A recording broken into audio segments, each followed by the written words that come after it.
సంవిధానము భాగము 3 మౌలిక హక్కులు శోషణ నుండి రక్షణకు హక్కు ఆర్టికల్ 24 కర్మాగారాలు మొదలైన వాటిలో బిడ్డలను ఉద్యోగములో నుంచుటపై నిషేధము 14 సంవత్సరముల లోపు వయసు గల ఏ బిడ్డయు ఏ కర్మాగారములో కానీ గనిలో కానీ పని చేయుటకు ఉద్యోగములో ఉంచబడరాదు లేక అపాయకరమైన ఏదేని ఇతర ఉద్యోగములలో ఉంచబడరాదు.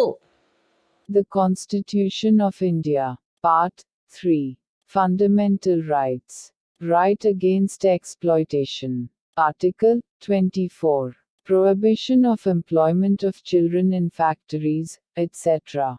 No child below the age of 14 years shall be employed to work in any factory or mine, or engaged in any other hazardous employment.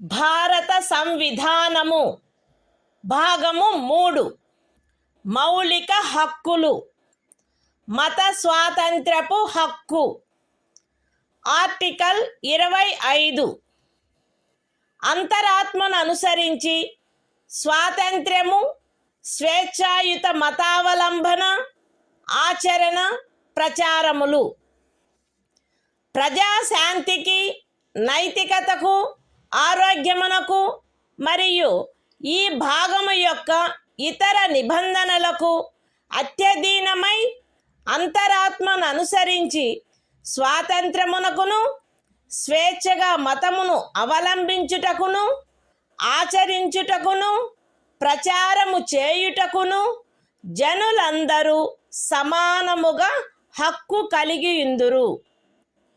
ఈ అనుచ్ఛేదమునందున్నదేదియు మతాచారణకు సంబంధించిన ఏదేని ఆర్థిక విత్తీయ రాజకీయ లేక ఇతర లౌకిక కార్యకలాపమును క్రమబద్ధపరుచునదై లేక పరిమితపరుచునదై సాంఘిక సంక్షేమమునకును సంస్కరణకును లేక సార్వజనిక స్వభావము గల హిందూ మత సంస్థలలో హిందువులలోని అన్ని వర్గములకును శాఖలకును ప్రవేశము కలగచేయు నిబంధన చేయునదై అస్తిత్వంలోనున్న ఏదేని శాసనము యొక్క అమలుకు భంగము కలిగించదు లేక అట్టి ఏ శాసనమునైనను చేయుట నుండి రాజ్యమును నివారించదు. ఎక్స్ప్లనేషన్ 1 కృపాన ధారణ కృపాన వహనము సిక్కు మతావలంబనములో చేరియున్నట్లు భావింపబడవలెను. ఎక్స్ప్లనేషన్ 2 ఖండము 2 యొక్క ఉపఖండము బిలో హిందువులను గూర్చిన నిర్దేశమునందు సిక్కు జైన లేక బౌద్ధ మతావలంబ వ్యక్తులను గూర్చిన నిర్దేశము చేరియున్నట్లు అన్వయించబడవలెను మరియు హిందూ మత సంస్థలను గూర్చిన నిర్దేశము తదనుసారముగా అన్వయించబడవలెను.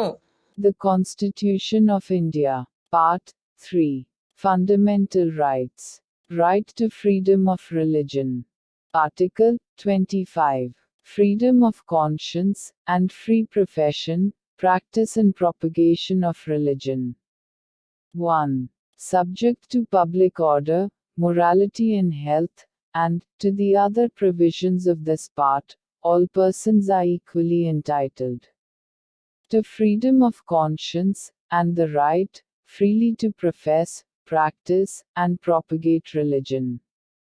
2. Nothing in this article shall affect the operation of any existing law, or prevent the state from making any law, regulating or restricting any economic, financial, political or other secular activity which may be associated with religious practice. B. Providing for social welfare and reform, or the throwing open of Hindu religious institutions of a public character to all classes and sections of Hindus. Explanation 1. The wearing and carrying of kirpans shall be deemed to be included in the profession of the Sikh religion. Explanation 2. In subclause B of clause 2, the reference to Hindus shall be construed as including a reference to persons professing the Sikh, Jaina, or Buddhist religion, and the reference to Hindu religious institutions shall be construed accordingly.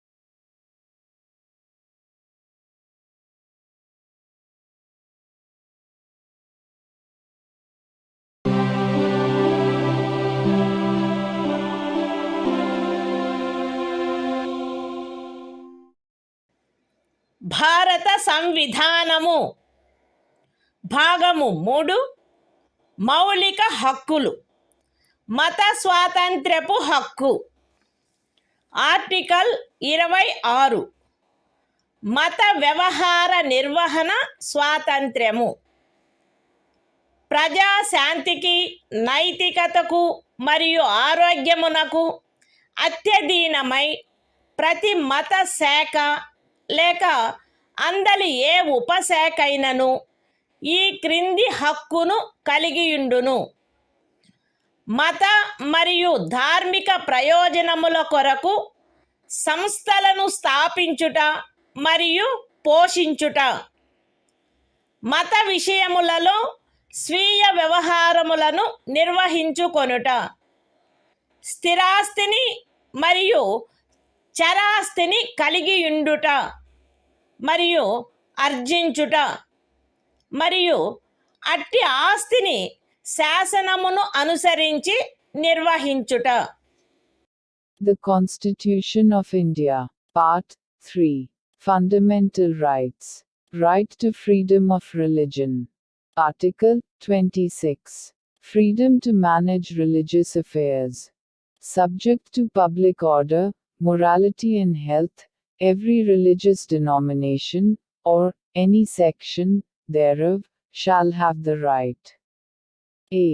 To establish and maintain institutions for religious and charitable purposes. B. To manage its own affairs, in matters of religion. C. To own, and acquire, movable and immovable property, and D. To administer such property in accordance with law.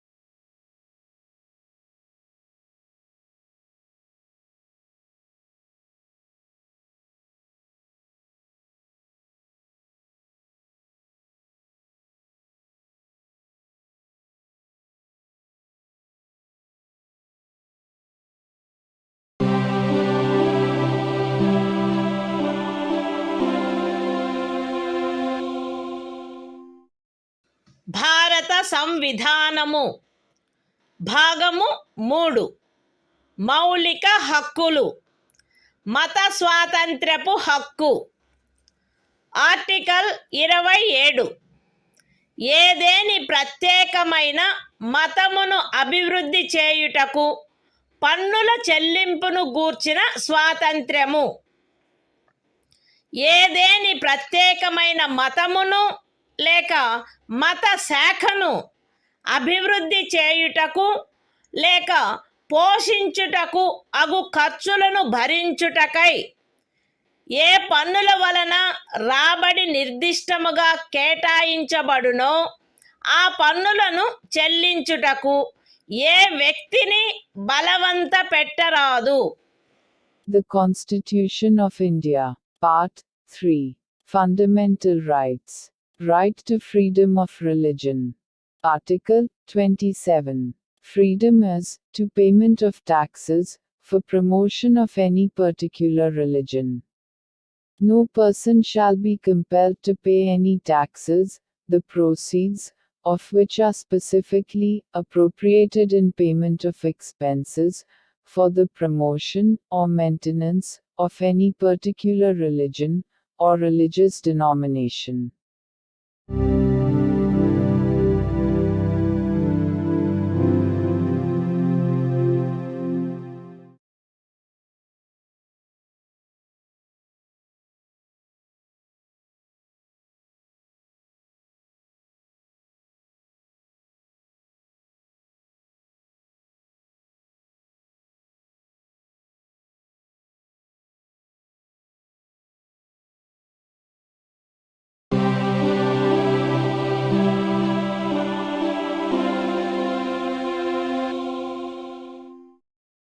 భారత సంవిధానము భాగము 3 మౌలిక హక్కులు.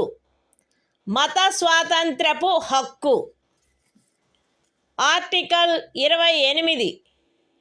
కొన్ని విద్యా సంస్థలలో మత బోధ లేక మత సంబంధమైన ఆరాధన జరుగుతున్నప్పుడు హాజరగుటను గూర్చిన స్వాతంత్ర్యము.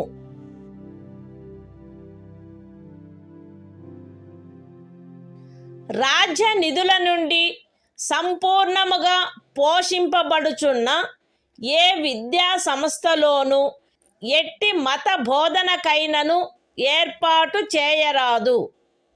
ఖండము 1లో ఉన్నదేదియు రాజ్యముచే నిర్వహింపబడుచుండి మత బోధ జరగవలెనని ఆపేక్షించు ధర్మాదాయము లేక ట్రస్ట్ కింద స్థాపించబడిన ఏ విద్యా సంస్థకును వర్తించరాదు. రాజ్యముచే గుర్తింపబడిన లేక రాజ్య నిధుల నుండి సహాయమును పొందుతున్న ఏదేని విద్యా సంస్థలో హాజరగుచున్న ఏ వ్యక్తినైనను అట్టి సంస్థలో చేయబడు ఏదేని మత బోధలో పాల్గొనవలసినదని కానీ అట్టి సంస్థలో లేక దానికి సంబంధించిన ఏదేని ఆవరణలో జరపబడు ఏదేని మత సంబంధమైన ఆరాధనకు హాజరు కావాలనని కానీ అందుకు ఆ వ్యక్తిని కానీ ఆ వ్యక్తి మైనర్ అయినచో అతని సంరక్షకుడు కానీ సమ్మతించిననే తప్ప కోరరాదు. The Constitution of India, Part 3. Fundamental Rights. Right to freedom of religion. Article 28. Freedom as to attendance at religious instruction or religious worship in certain educational institutions. 1. No religious instruction shall be provided in any educational institution, wholly maintained out of state funds. 2. Nothing in Clause 1 shall apply to an educational institution which is administered by the state, but has been established under any endowment or trust, which requires that religious instruction shall be imparted in such institution. 3. No person attending any educational institution recognized by the state, or receiving aid out of state funds, shall be required to take part in any religious instruction that may be imparted in such institution, or to attend any religious worship that may be conducted in such institution or in any premises attached thereto, unless such person or, if such person is a minor, his guardian has given his consent thereto.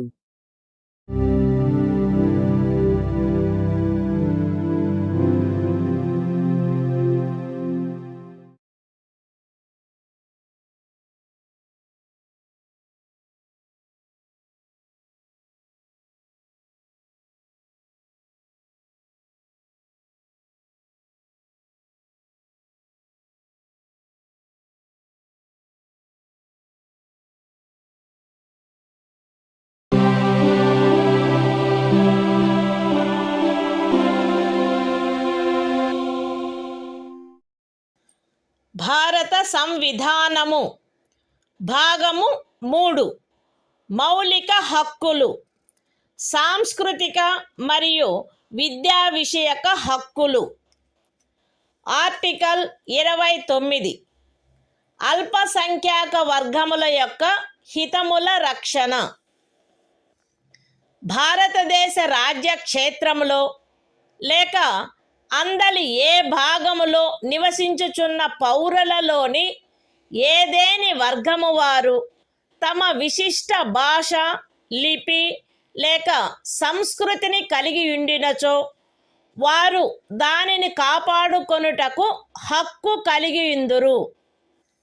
రాజ్యముచే పోషింపబడుచున్న లేక రాజ్య నిధుల నుండి సహాయము పొందుచున్న ఏ విద్యా సంస్థలోనైనను కేవలము మతము జాతి కులము భాష కారణములను బట్టి కానీ వాటిలో దేనిని బట్టి కానీ ఏ పౌరునికైనను ప్రవేశము నిరాకరించబడరాదు. The Constitution of India, Part 3, Fundamental Rights, Cultural and Educational Rights. Article 29. Protection of interests of minorities. 1. Any section of the citizens residing in the territory of India, or any part thereof having a distinct language, script, or culture of its own, shall have the right to conserve the same. 2. No citizen shall be denied admission into any educational institution maintained by the state, or receiving aid out of state funds, on grounds only of religion, race, caste, language or any of them.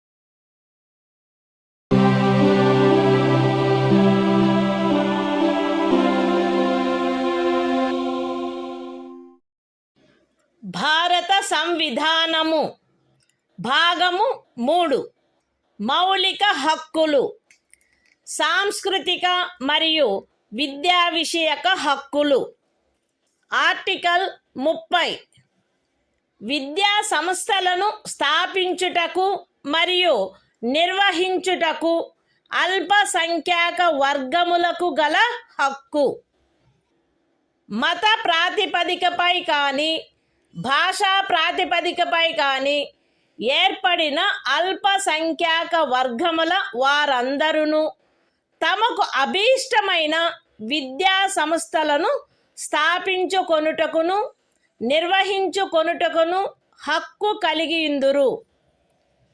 ఖండము 1లో నిర్దేశింపబడిన అల్పసంఖ్యాక వర్గముచే స్థాపింపబడి నిర్వహింపబడుతున్న ఒక విద్యా సంస్థ యొక్క ఏదేని ఆస్తిని నిర్బంధముగా అధ్యార్థించుటను నిబంధించు ఏదేని శాసనము చేయుటలో అట్టి ఆస్తి అధ్యార్జన కొరకు అట్టి శాసనము ద్వారా నియతము చేయబడిన లేక దాని కింద నిర్ధారించబడిన మొత్తము ఆ ఖండము క్రింద హామీ ఇవ్వబడిన హక్కును పరిమితపరచకుండునట్లు లేక రద్దుపరచకుండునట్లు రాజ్యము కట్టుదిట్టము చేయవలెను. విద్యా సంస్థలకు సహాయము చేయు సందర్భములలో మత ప్రాతిపదికపై లేక భాషా ప్రాతిపదికపై ఏర్పడిన అల్పసంఖ్యాక వర్గము యొక్క నిర్వహణలో ఉన్నదను కారణమును బట్టి ఏ విద్యా సంస్థకు విరుద్ధముగాను రాజ్యము విచక్షణ చేయరాదు. The Constitution of India, Part 3, Fundamental Rights, Cultural and Educational Rights, Article 30, Right of minorities to establish and administer educational institutions. 1. All minorities, whether based on religion or language, shall have the right to establish and administer educational institutions of their choice.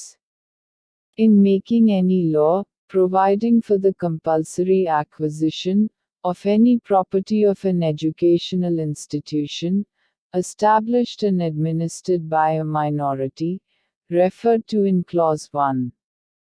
The state shall ensure that the amount fixed by or determined under such law, for the acquisition of such property, is such, as would not restrict or abrogate, the right guaranteed under that clause. 2. The state shall not, in granting aid to educational institutions, discriminate against any educational institution, on the ground that it is under the management of a minority, whether based on religion or language.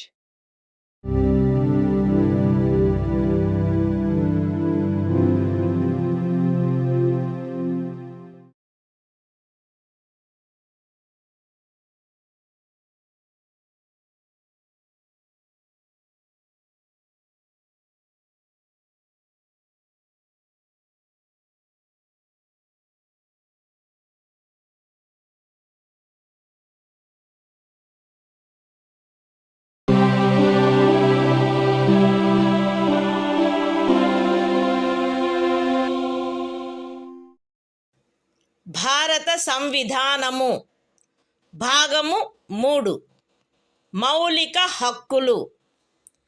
కొన్ని శాసనముల వ్యావృత్తి. Article 31A.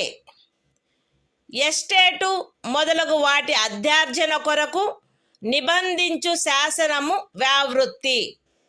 13వ అనుచ్ఛేదంలో ఏమి ఉన్నప్పటికీ రాజ్యమిచే ఏదేని estate యొక్క లేక అందలి ఏవేని హక్కుల యొక్క గాని అధ్యార్జన కొరకు లేక అట్టి హక్కుల నిర్వాపన లేక మార్పు కొరకు లేక ప్రజాహితమునకు లేక ఆస్తి యొక్క సముచిత నిర్వహణను చేకూర్చుటకు గాని రాజ్యము ఏదేని ఆస్తి యొక్క నిర్వహణను పరిమిత కాలము వరకు చేపట్టుట కొరకు లేక ప్రజాహితమునకు లేక ఏదేని కార్పొరేషనుల సముచిత నిర్వహణను చేకూర్చుటకు 2 లేక అంతకు మించిన కార్పొరేషనుల యొక్క విలీనీకరణ కొరకు లేక కార్పొరేషన్ల యొక్క నిర్వాహక ఏజెంట్ల,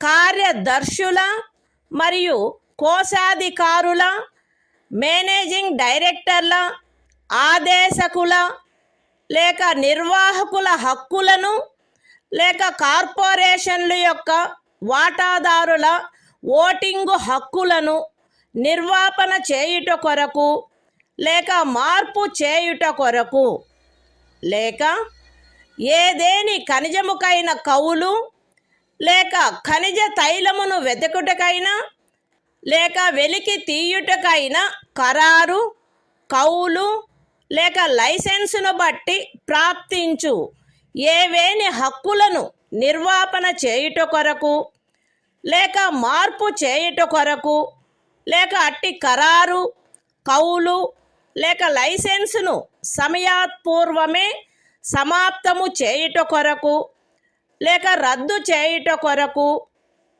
నిబంధించునట్టి శాసనము దేనిని గాని 14వ అనుచ్ఛేదము లేక 19వ అనుచ్ఛేదము ద్వారా ప్రదత్తమైన హక్కులలో దేనికైనను అసంగతముగునున్నదను లేక అట్టి హక్కులలో దేనినైనను తీసివేయనను లేక కుంచునను కారణమును బట్టి ప్రభావ శూన్యమగునవి భావించరాదు. అయితే అట్టి శాసనము ఒక రాజ్య శాసన మండలిచే చేయబడినదైన ఎడల రాష్ట్రపతి పర్యాలోచన కొరకై ప్రత్యేకింపబడి ఆయన అనుమతిని పొందిననే తప్ప ఈ అనుచ్ఛేదము యొక్క నిబంధనలు దానికి వర్తించవు.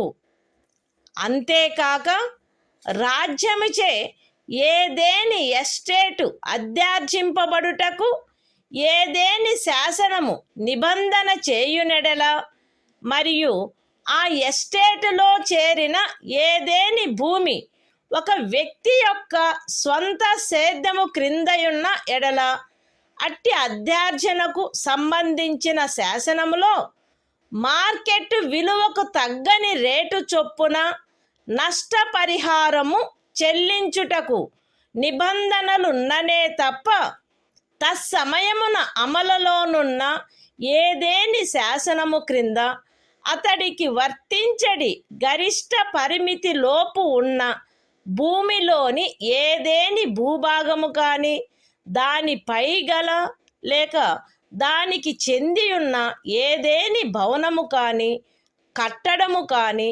రాజ్యముచే అధ్యార్జింపబడుట శాసన సమ్మతము కాదు. ఈ అనుచ్ఛేదములో ఏదేని స్థానిక ప్రాంతము విషయమున ఎస్టేటు అను పదము ఆ ప్రాంతమునందు అమలులోనున్న భూమి కౌళ్లకు సంబంధించి అస్తిత్వంలోనున్న శాసనములో ఆ పదమునకు గాని స్థానీయ తుల్య పదమునకు గాని ఏ అర్థము కలదో ఆ అర్థమునే కలిగియుండును మరియు అందు ఈ క్రిందివి కూడా చేరియుండును. ఏదేని జాగీరు, ఇనాం లేక మౌఫీ లేక ఇతరమైన తాదృశ అనుదానము మరియు తమిళనాడు కేరళ రాజ్యములలో ఏదేని జన్మం హక్కు రైతువారీ సెటిల్మెంట్ కింద కలిగి ఉన్న ఏదేని భూమి బంజరు భూమి, అటవీ భూమి, పచ్చిక బయళ్ళ భూమి లేక కర్షకులు లేక వ్యవసాయ కూలీలు మరియు చేతి వృత్తుల వారు ఆక్రమించుకొనిన భవనములు మరియు ఇతర కట్టడములు ఉన్న స్థలములతో సహా వ్యవసాయ లేక తత్సహాయక ప్రయోజనముల కొరకు ఎవరేని కలిగియున్నా లేక ఎవరికేని కౌలుకు ఇవ్వబడిన ఏదేని భూమి. ఎస్టేట్ విషయమున హక్కులు అను పదమునందు ప్రొప్రైటరు, సబ్ ప్రొప్రైటరు, అపర ప్రొప్రైటరు, ధారణాధికారి, రైతు లేక రైతు కింది రైతు లేక ఇతర మధ్యస్థుని యందు నిహితమయ్యుండు ఏవైనా హక్కులు మరియు భూమి శిస్తును గూర్చిన ఏవైనా హక్కులు లేక విశేషాధికారములు చేరియుండును. The Constitution of India, Part 3, Fundamental Rights, Saving of Certain Laws. Article 31A. Saving of laws providing for acquisition of estates, etc. Notwithstanding anything contained in Article 13, no law providing for the acquisition by the state of any estate or of any rights therein, or the extinguishment or modification of any such rights, or the taking over of the management of any property by the state, for a limited period, either in the public interest, or in order to secure the proper management of the property, or the amalgamation of two or more corporations, either in the public interest, or in order to secure the proper management of any of the corporations, or the extinguishment or modification of any rights of managing agents, secretaries and treasurers, managing directors, or managers of corporations, or of any voting rights of shareholders thereof, or the extinguishment or modification of any rights accruing by virtue of any agreement, lease or license for the purpose of searching for, or winning, any mineral or mineral oil, or the premature termination or cancellation of any such agreement, lease or license, shall be deemed to be void on the ground that it is inconsistent with, or takes away or abridges, any of the rights conferred by Article 14 or Article 19. Provided that, where such law is a law, made by the legislature of a state, the provisions of this article shall not apply thereto, unless such law, having been reserved for the consideration of the President, has received his assent.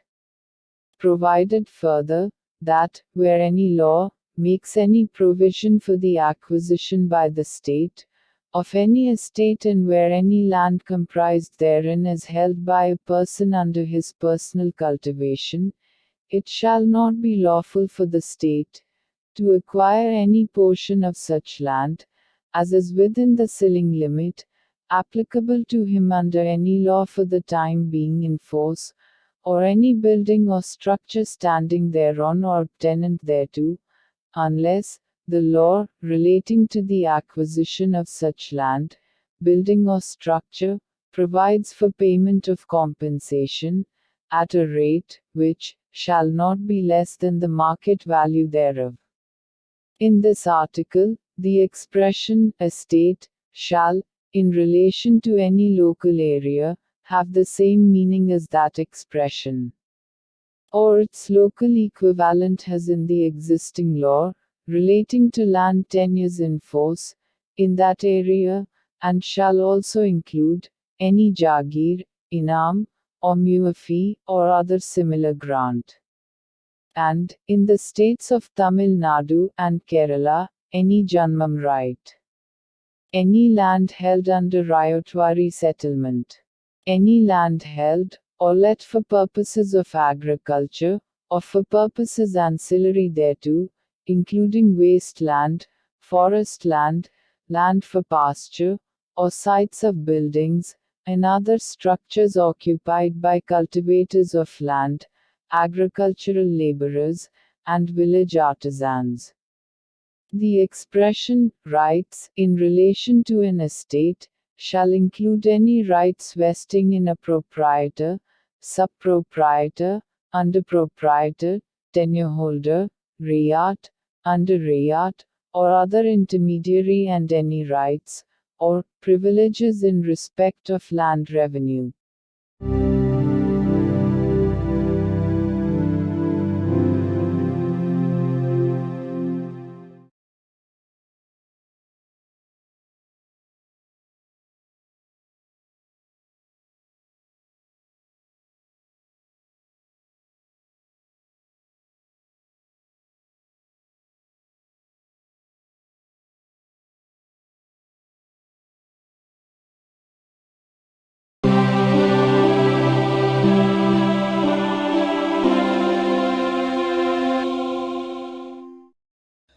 భారత సంవిధానము భాగము 3 మౌలిక హక్కులు. కొన్ని శాసనముల వ్యావృత్తి.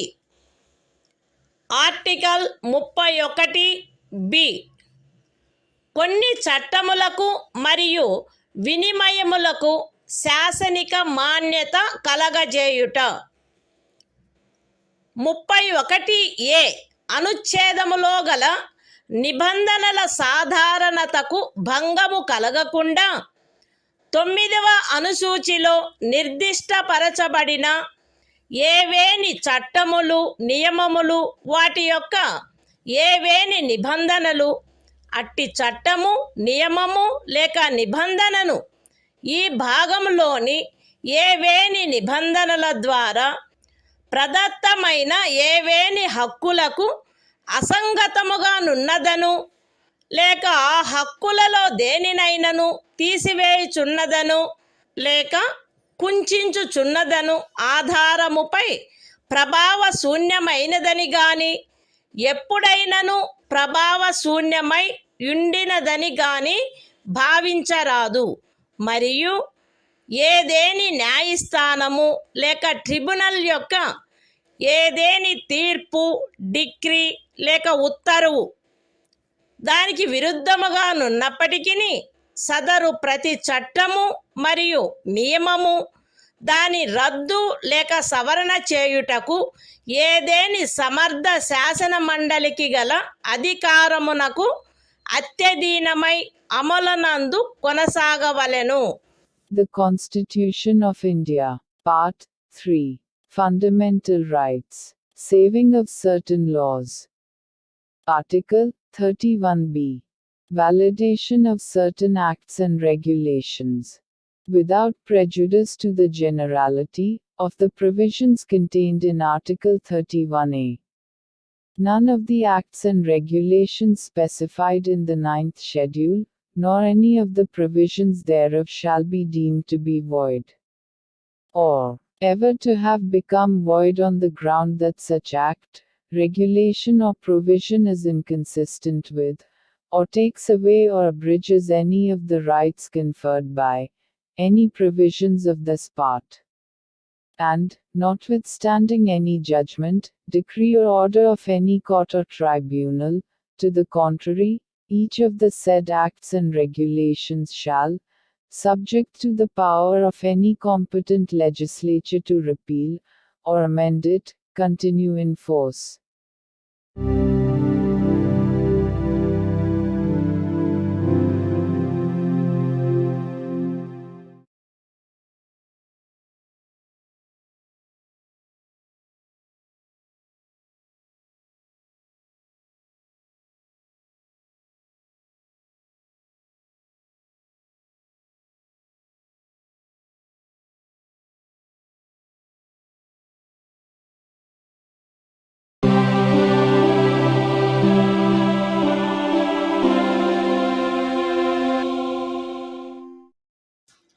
భారత సంవిధానము భాగము 3. మౌలిక హక్కులు. కొన్ని శాసనముల వ్యావృత్తి. Article 31C. కొన్ని ఆదేశిక సూత్రములను అమలుపరచు శాసనముల వ్యావృత్తి. 13వ అనుచ్ఛేదములో ఏమి ఉన్నప్పటికీ భాగము 4లో పేర్కొనబడిన సూత్రములన్నింటినీ గాని వాటిలో కొన్నింటిని గాని సాధించుట కొరకై రాజ్య విధానమును అమలుపరచు ఏ శాసనమునైనను 14వ అనుచ్ఛేదము లేక 19వ అనుచ్ఛేదము ద్వారా ప్రదత్తమైన ఏవేని హక్కులకు అసంగతముగా నున్నదను లేక ఆ హక్కులలో దేనినైనను తీసివేయుచున్నదను లేక కుంచుచున్నదను కారణమును బట్టి ప్రభావ శూన్యమైనదని భావించరాదు. మరియు ఆ శాసనమందు అది అట్టి విధానమును అమలుపరచుట కొరకైనదను ప్రఖ్యానమున్నచో అది అట్టి విధానమును అమలుపరచదను కారణమును బట్టి ఏ న్యాయస్థానములోనూ ప్రష్టవ్యము కారాదు. అయితే అట్టి శాసనము రాజ్య శాసన మండలిచే చేయబడిన ఎడల రాష్ట్రపతి పర్యాలోచన కొరకై ప్రత్యేకింపబడి ఆయన అనుమతిని పొందిననే తప్ప దానికి ఈ అనుచ్ఛేదము యొక్క నిబంధనలు వర్తించవు. The Constitution of India, Part 3. Fundamental Rights. Saving of certain laws. Article 31C. saving of laws giving effect to certain directive principles. Notwithstanding anything contained in Article 13. No law giving effect to the policy of the state towards securing all or any of the principles laid down in Part 4 shall be deemed to be void, on the ground that it is inconsistent with, or takes away or abridges any of the rights conferred by Article 14 or Article 19. And no law containing a declaration that it is for giving effect to such policy shall be called in question in any court, on the ground that it does not give effect to such policy, provided that, where such law is made by the legislature of a state, the provisions of this article shall not apply thereto, unless such law, having been reserved for the consideration of the President, has received his assent.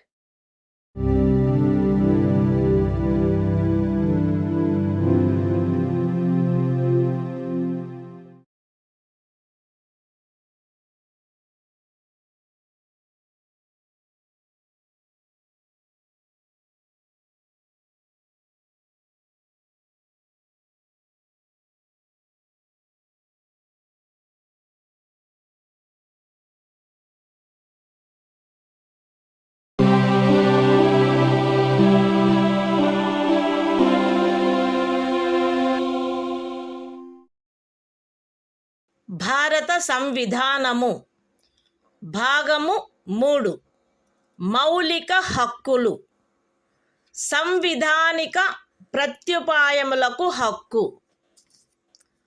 Article 32 ఈ భాగముచే ప్రదత్తము చేయబడిన హక్కులను అమలుపరుచుటకు ప్రత్యుపాయములు ఈ భాగము ద్వారా ప్రదత్తమైన హక్కులను అమలుపరచుటకు సముచిత చర్యల ద్వారా సర్వోన్నత న్యాయస్థానమును అర్థించు హక్కుకు హామీ ఇయ్యబడినది.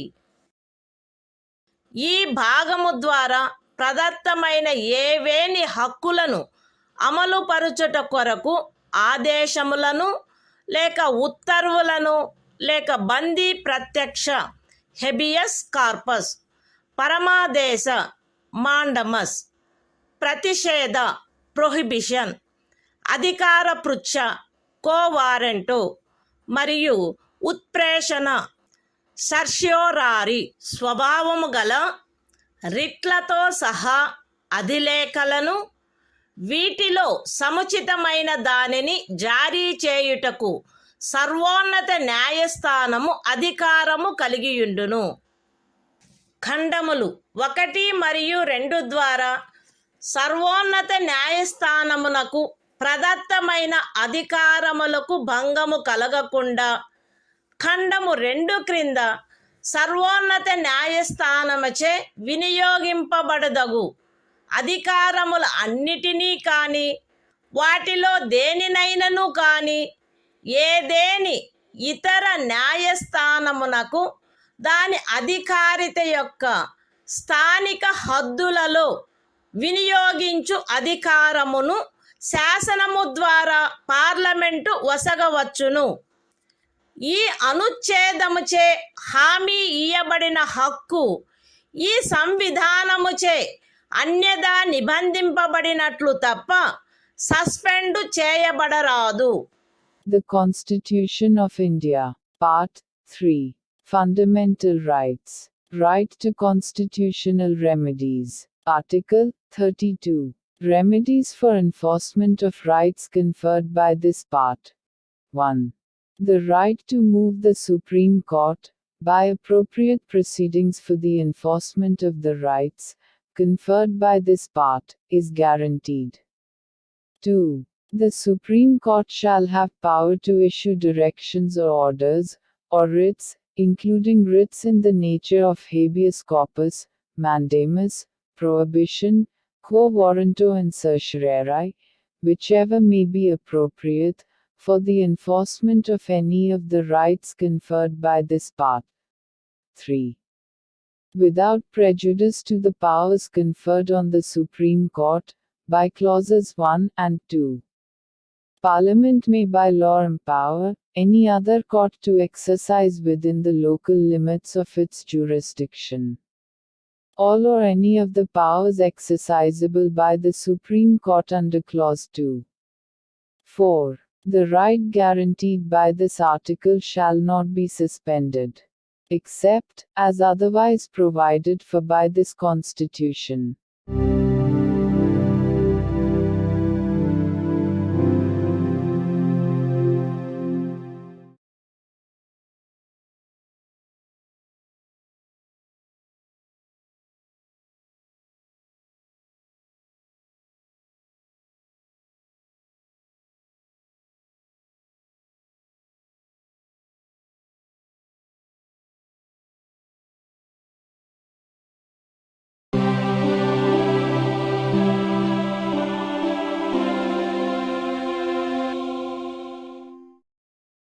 భారత సంవిధానము భాగము 3 మౌలిక హక్కులు సంవిధానిక ప్రత్యుపాయములకు హక్కు ఆర్టికల్ 33 ఈ భాగము ద్వారా ప్రదత్తమైన హక్కులను సాయుధ బలములు మొదలగు వాటికి వర్తింపచేయునప్పుడు మార్చుటకు పార్లమెంటుకు గల అధికారము. ఈ భాగము ద్వారా ప్రదత్తమైన హక్కులలో వేటినైనను సాయుధ బలములకు చెందిన సభ్యులకు లేక ప్రజాశాంతిని కాపాడు భారము వహించిన సాయుధ బలములకు చెందిన సభ్యులకు లేక గుప్త సమాచారము కొరకు లేక ఎదురు గుప్త సమాచారము కొరకు రాజ్యముచే స్థాపించబడిన ఏదేని బ్యూరోలో లేదా ఇతర వ్యవస్థలో నియమించబడిన వ్యక్తులకు లేక ఏ నుండి సి వరకు గల ఖండములలో నిర్దేశింపబడిన ఏదేని సాయుధ బలము బ్యూరో లేక వ్యవస్థ కొరకై ఏర్పాటు చేసిన టెలికమ్యూనికేషన్ వ్యవస్థలలో నియమించబడిన లేదా వాటికి సంబంధించిన వ్యక్తులకు వర్తింపచేయుటలో వారి సముచిత కర్తవ్య నిర్వహణను వారి మధ్య క్రమశిక్షణను కట్టుదిట్టము చేయుటకై ఆ హక్కులు ఎంత మేరకు పరిమితపరచబడవలెనో లేక రద్దు చేయబడవలెనో పార్లమెంటు శాసనము ద్వారా నిర్ధారణ చేయవచ్చును. The Constitution of India, Part 3. Fundamental Rights. Right to constitutional remedies. Article 33. Power of Parliament to modify the rights conferred by this part in their application to forces, etc.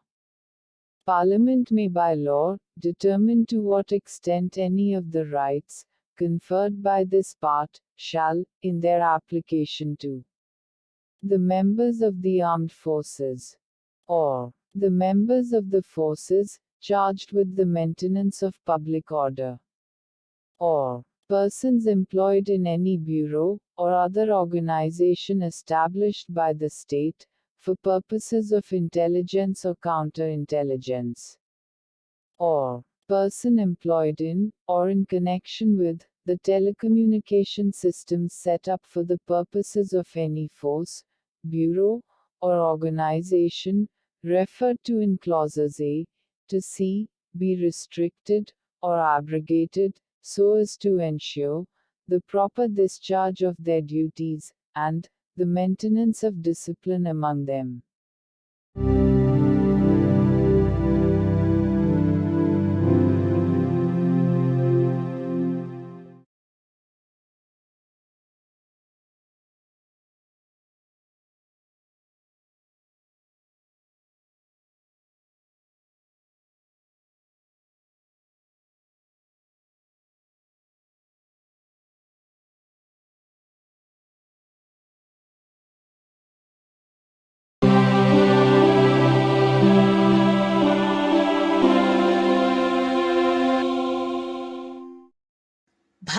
సంవిధానము భాగము 3 మౌలిక హక్కులు.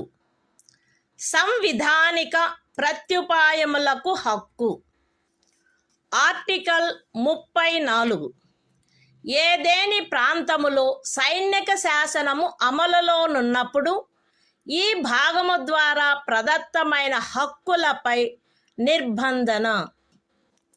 ఈ భాగమునందు పూర్వగామి నిబంధనలలో ఏమి ఉన్నప్పటికీ భారతదేశ రాజ్యక్షేత్రములోని ఏదేని ప్రాంతములో సైనిక శాసనము అమలులో ఉండి ఉన్నచో సంఘము యొక్క లేక ఒక రాజ్యము యొక్క సేవలోనున్న ఎవరేని వ్యక్తి అచట శాంతిని కాపాడుటకు లేక తిరిగి నెలకొల్పుటకు సంబంధించి చేసిన ఏదేని కార్యమును గూర్చి పార్లమెంటు శాసనము ద్వారా అతనికి క్షతిపూర్తి చేయవచ్చును, లేక అట్టి ప్రాంతంలో సైనిక శాసనము క్రింద చేయబడిన ఏదేని దండనోత్తర్వును, విధించబడిన ఏదేని శిక్షను, ఉత్తర్వు చేయబడిన సమపహరణను, లేక చేసిన ఏదేని ఇతర కార్యమును మాన్యమునర్చవచ్చును. The Constitution of India, Part 3. Fundamental Rights. Right to constitutional remedies. Article 34. Restriction on rights conferred by this part while martial law is in force in any area. Notwithstanding anything in the foregoing provisions of this part, Parliament may, by law, indemnify any person, in the service of the Union, or of a state, or any other person, in respect of any act done by him, in connection with the maintenance or restoration of order, in any area within the territory of India, where martial law was in force, or validate any sentence passed, punishment inflicted, forfeiture ordered, or other act done under martial law in such area.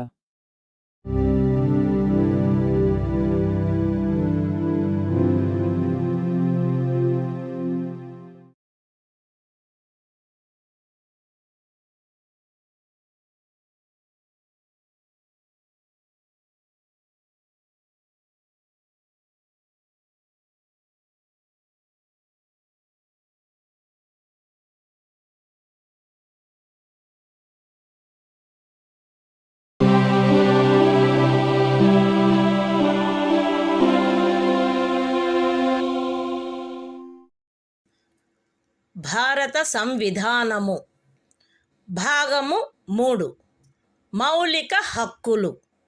సంవిధానిక ప్రత్యుపాయములకు హక్కు. Article 35. ఈ భాగము యొక్క నిబంధనలను అమలుపరచుటకు శాసన నిర్మాణము. ఈ సంవిధానమునందేమున్నప్పటికీ 16వ అనుచ్ఛేదము యొక్క ఖండము 3, 32వ అనుచ్ఛేదము యొక్క ఖండము 3, 33వ మరియు 34వ అనుచ్ఛేదముల క్రింద పార్లమెంటు చేయు శాసనము ద్వారా నిబంధింపబడదగిన విషయములలో దేనిని గూర్చి అయినను శాసనములను చేయుటకు మరియు ఈ భాగము క్రింద అపరాధములుగా ప్రఖ్యానించబడిన కార్యములకు శిక్షను విహితము చేయుట కొరకైన శాసనములను చేయుటకు పార్లమెంటు అధికారము కలిగియుండును. రాజ్య శాసన మండలి ఆ అధికారమును కలిగియుండదు. మరియు పార్లమెంటు ఈ సంవిధాన ప్రారంభమునకు పిమ్మట వీలైనంత త్వరితముగా ఉపఖండము 2లో నిర్దేశించబడిన కార్యములకు శిక్షను విహితము చేయుటకు శాసనములను చేయవలయును. ఖండము ఏ యొక్క ఉపఖండము 1లో నిర్దేశింపబడిన ఏదేని విషయమును గూర్చినదైనా లేక ఆ ఖండము యొక్క ఉపఖండము 2లో నిర్దేశించబడిన కార్యమునకు దేనికైనను శిక్షను నిబంధించునదై ఈ సంవిధాన ప్రారంభమునకు అవ్యవహిత పూర్వము భారతదేశ రాజ్య క్షేత్రమునందు అమలులోనున్న ఏదేని శాసనము అందలి నిబంధనలకును 372వ అనుచ్ఛేదము క్రింద దాని యందు చేయబడు అనుకూలానుసరణకును మరియు మార్పులకును అత్యధీనమై పార్లమెంటుచే మార్పు లేక రద్దు లేక సవరణ చేయబడు వరకు అమలునందు కొనసాగవలెను. విశదీకరణ: ఈ అనుచ్ఛేదమునందు అమలులోనున్న శాసనము అను పదబంధము 372వ అనుచ్ఛేదములో ఆ పదబంధమునకు ఏ అర్థము కలదో ఆ అర్థమునే కలిగియుండును. The Constitution of India, Part 3. Fundamental Rights. Right to constitutional remedies. Article 35. Legislation to give effect to the provisions of this part. Notwithstanding anything in this Constitution, Parliament shall have, and the legislature of a state shall not have, power to make laws with respect to any of the matters which, under Clause 3 of Article 16, Clause 3 of Article 32, Article 33 and Article 34 may be provided for by law made by Parliament, and for prescribing punishment for those acts which are declared to be offences under this part. And Parliament shall, as soon as may be after the commencement of this Constitution, make laws for prescribing punishment for the acts referred to in subclause 2.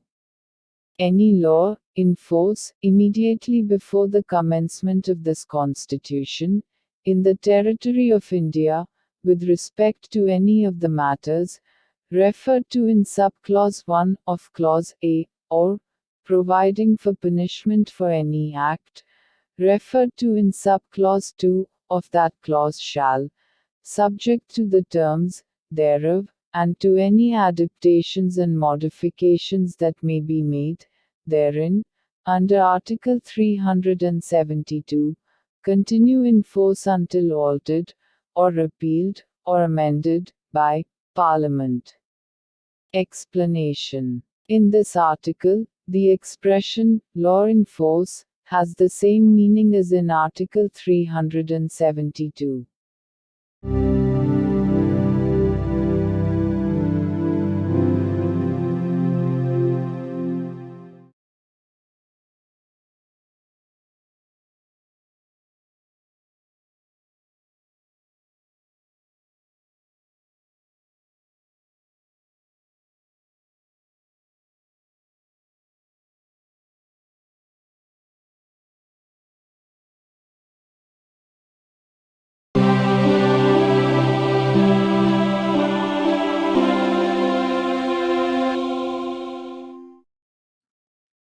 భారత సంవిధానము భాగము 4 రాజ్య విధానము యొక్క ఆదేశిక సూత్రములు. Article 36. ఈ భాగములో సందర్భము అన్యదా అపేక్షించననే తప్ప రాజ్యము అను పదము భాగము 3లో ఆ పదమునకు ఏ అర్థము కలదో ఆ అర్థమునే కలిగియుండును. The Constitution of India, Part 4. Directive Principles of State Policy. Article 36. Definition. In this part, unless the context otherwise requires, the state has the same meaning as in Part 3.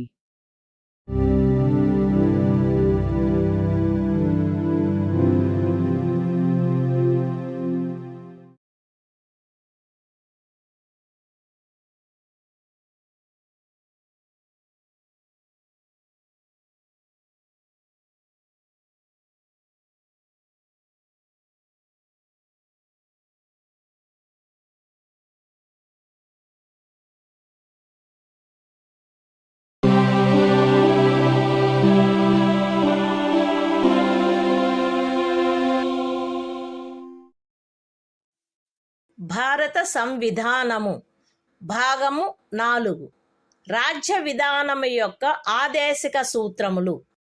Article 37 ఈ భాగములో గల సూత్రముల వర్తింపు. ఈ భాగంలోని నిబంధనలు ఏ న్యాయస్థానముచే కాని అమలు జరపదగినవి కావు. కానీ ఇందు పేర్కొనబడిన సూత్రములు దేశ పరిపాలనకు మూలాధారములుగాను మరియు శాసనములను చేయుటలో వాటిని వర్తింపచేయుట రాజ్యము యొక్క కర్తవ్యమై ఉండవలెను. The Constitution of India, Part 4. Directive Principles of State Policy. Article 37. Application of the principles contained in this part. The provisions contained in this part shall not be enforceable by any court. But the principles therein laid down are, nevertheless, fundamental in the governance of the country, and it shall be the duty of the state to apply these principles in making laws.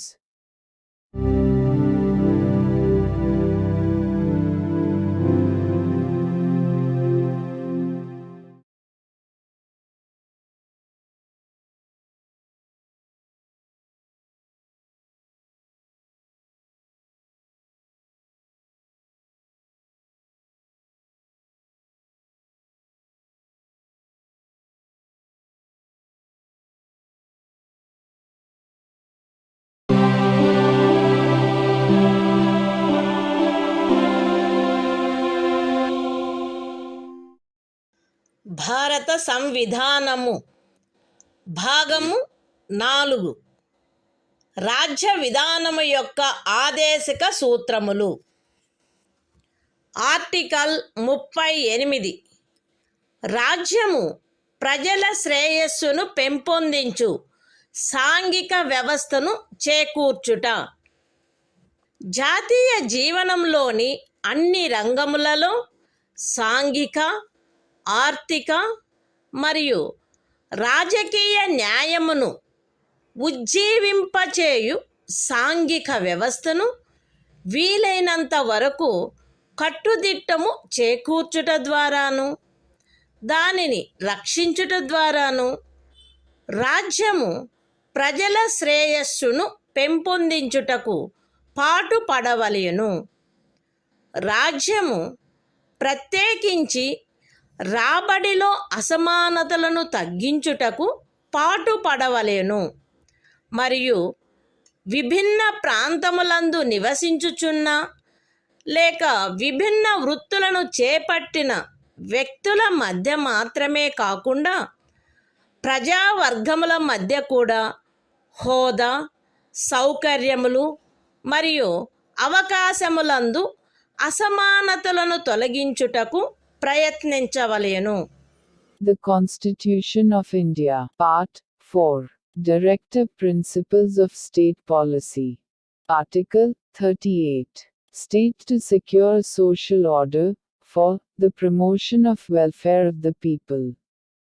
The state shall strive to promote the welfare of the people by securing and protecting as effectively as it may a social order in which justice, social, economic, and political shall inform all the institutions of the national life. The state shall, in particular, strive to minimize the inequalities in income, and endeavor to eliminate inequalities in status, facilities and opportunities, not only amongst individuals, but also amongst groups of people, residing in different areas, or engaged in different vocations.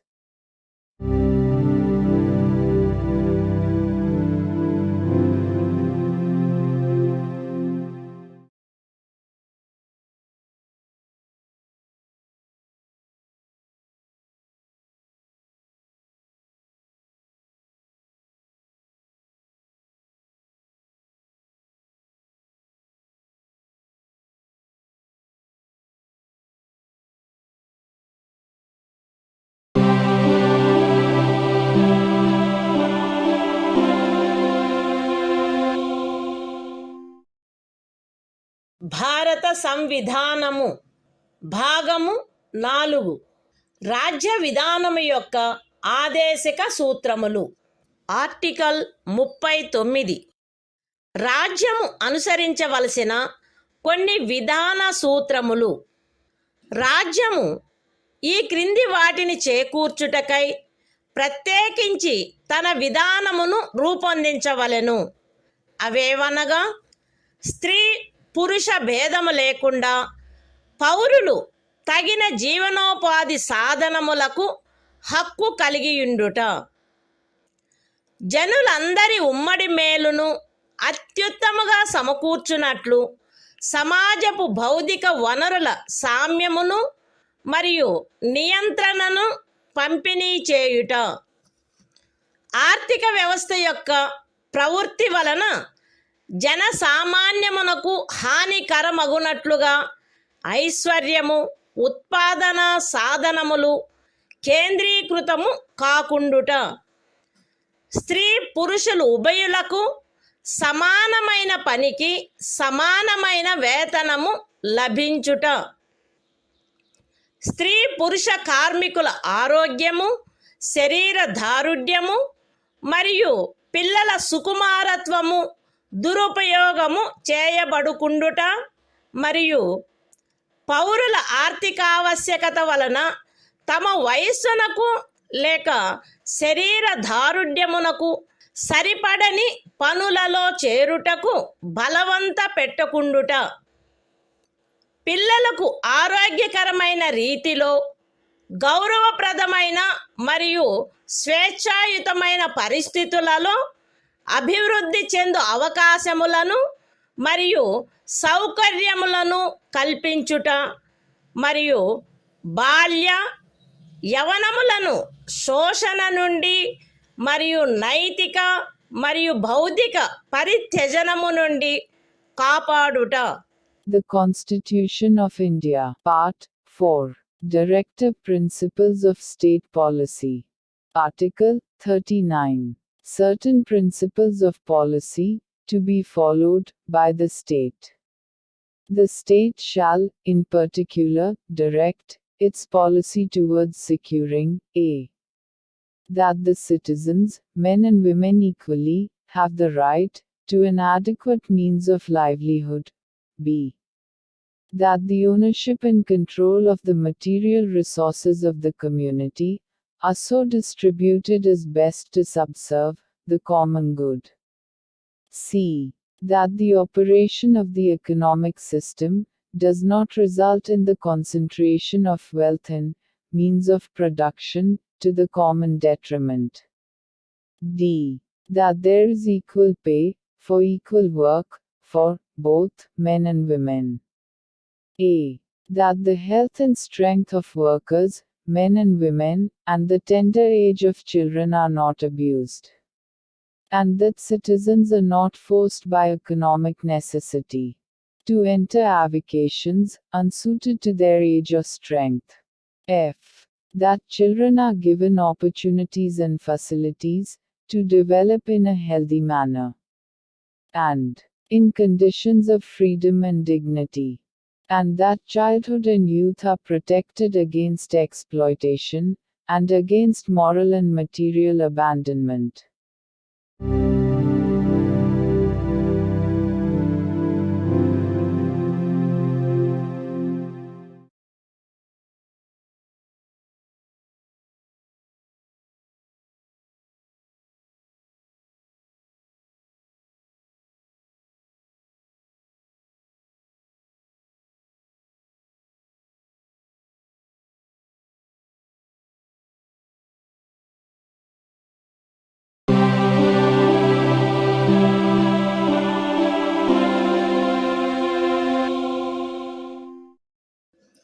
భారత సంవిధానము భాగము 4 రాజ్య విధానము యొక్క ఆదేశిక సూత్రములు. Article 39A సమాన న్యాయము ఉచిత న్యాయవాద సహాయము.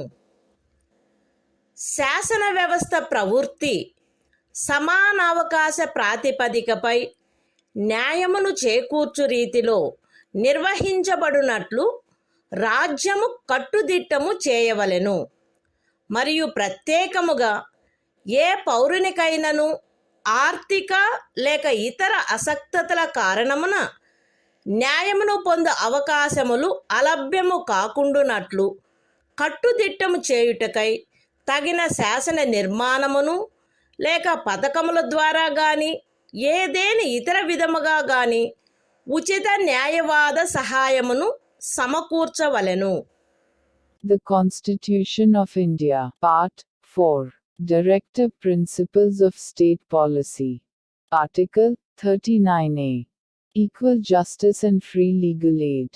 The state shall secure that the operation of the legal system promotes justice on a basis of equal opportunity, and shall, in particular, provide free legal aid by suitable legislation or schemes, or in any other way to ensure that opportunities for securing justice are not denied to any citizen by reason of economic or other disabilities.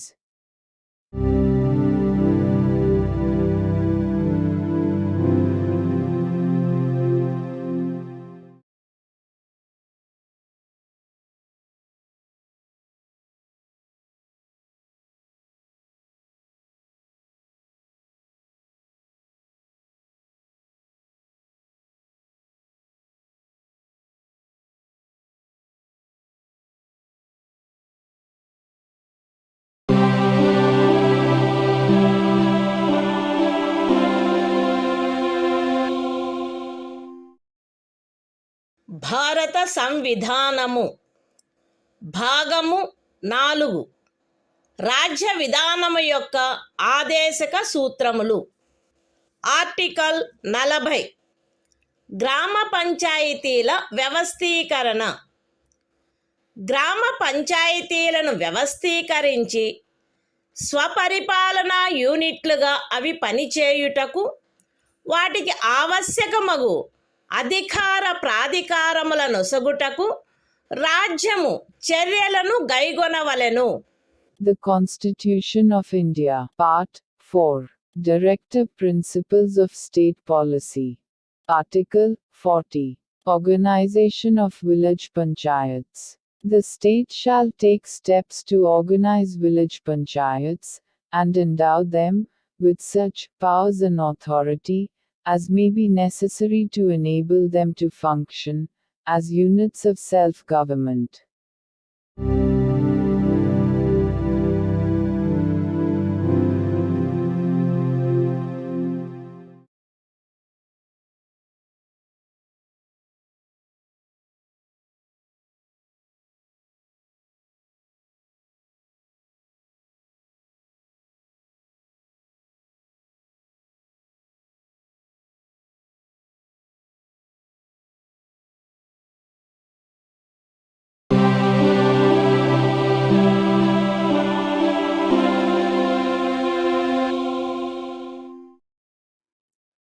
భారత సంవిధానము భాగము 4.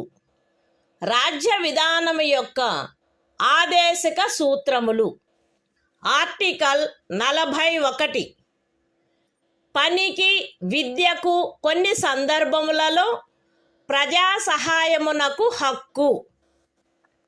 రాజ్యము దాని ఆర్థిక స్తోమత మరియు అభివృద్ధి పరిమితుల మేరకు పనిచేయు హక్కును, విద్య నేర్చుకొను హక్కును మరియు నిరుద్యోగము, వృద్ధాప్యము, అనారోగ్యము, అంగవైకల్యము మరియు ఇతర విధములైన అకారణ దారిద్ర్యము కలిగిన సందర్భములలో ప్రజా సహాయమును పొందు హక్కును చేకూర్చుటకై కట్టుదిట్టమైన ఏర్పాటు చేయవలెను. The Constitution of India, Part 4. Directive Principles of State Policy. Article 41. Right to work, to education, and to public assistance, in certain cases. The state shall, within the limits of its economic capacity and development, make effective provision for securing the right to work, to education, and to public assistance, in cases of unemployment, old age, sickness, and disablement, and in other cases of undeserved want.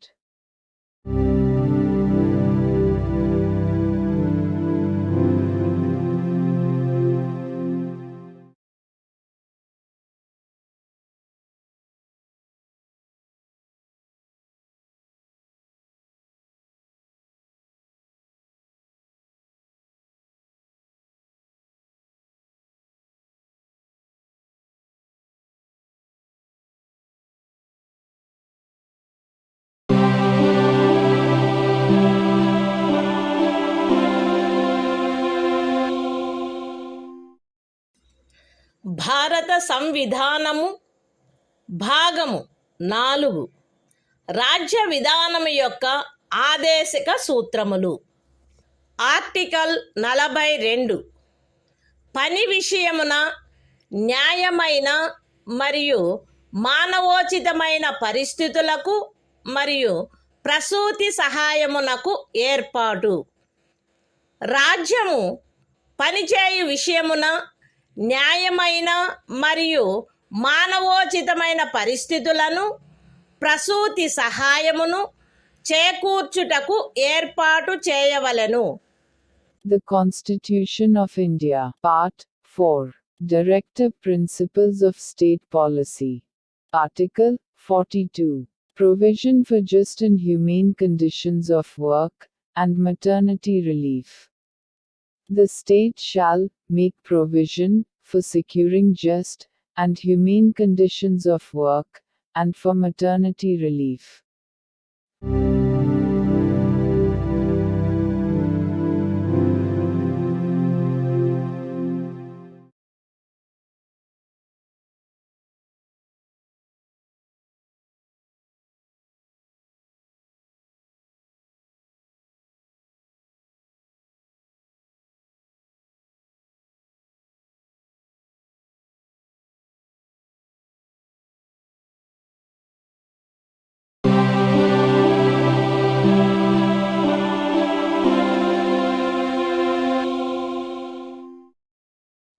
భారత సంవిధానము భాగము 4 రాజ్య విధానము యొక్క ఆదేశిక సూత్రములు.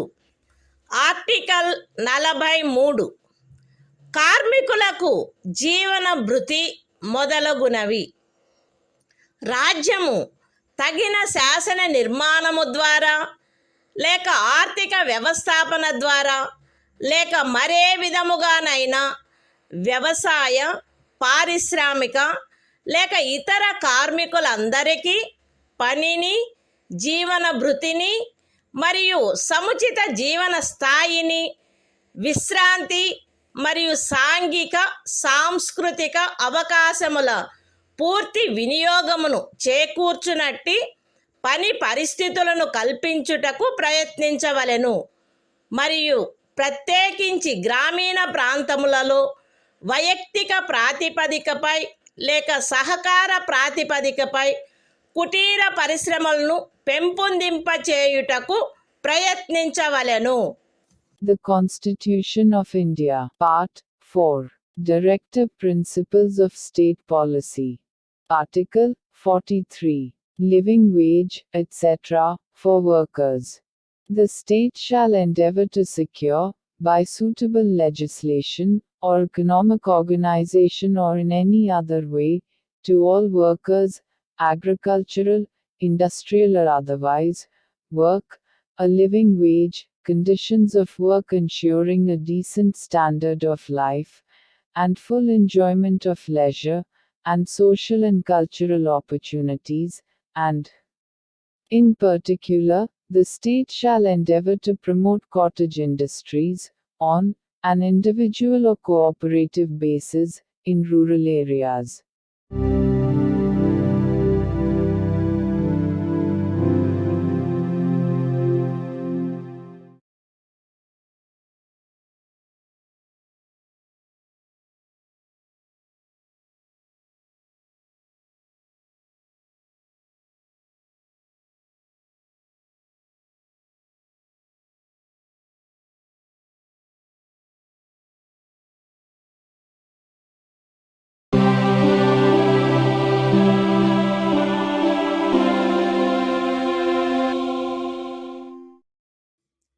భారత సంవిధానము భాగము 4 రాజ్య విధానము యొక్క ఆదేశిక సూత్రములు. ఆర్టికల్ 43A పరిశ్రమల నిర్వహణలో కార్మికులు పాల్గొనుట. రాజ్యము తగిన శాసన నిర్మాణము ద్వారా లేక ఏదేని ఇతర విధముగా ఏదేని పరిశ్రమలో నిమగ్నమైన సంస్థల వ్యవస్థాపన లేక ఇతర వ్యవస్థల నిర్వహణలో కార్మికులు పాల్గొనున్నట్లు చర్యలు తీసుకొనవలెను. The Constitution of India, Part 4, Directive Principles of State Policy. Article 43A. Participation of workers in management of industries. The state shall take steps, by suitable legislation or in any other way, to secure the participation of workers in the management of undertakings, establishments, or other organizations engaged in any industry.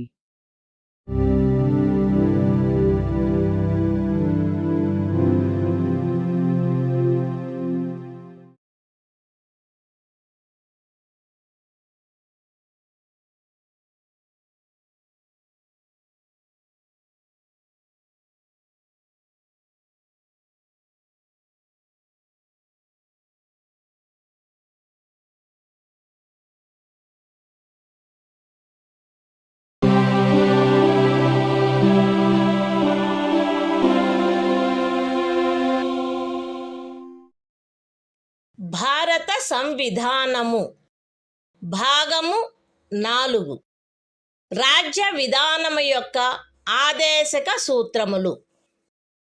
Article 43B సహకార సంఘముల ప్రవర్ధనము. రాజ్యము సహకార సంఘములు స్వచ్ఛందముగా రూపొందించుటకు, స్వాయత్తముగా కృత్యములు నిర్వహించుటకు, ప్రజాస్వామ్య నియంత్రణ మరియు వృత్తిపరమై యాజమాన్యమును ప్రోత్సహించుటకు ప్రయత్నించవలెను. The Constitution of India, Part 4, Directive Principles of State Policy. Article 43B. Promotion of cooperative societies. The state shall endeavor to promote voluntary formation, autonomous functioning, democratic control and professional management of cooperative societies.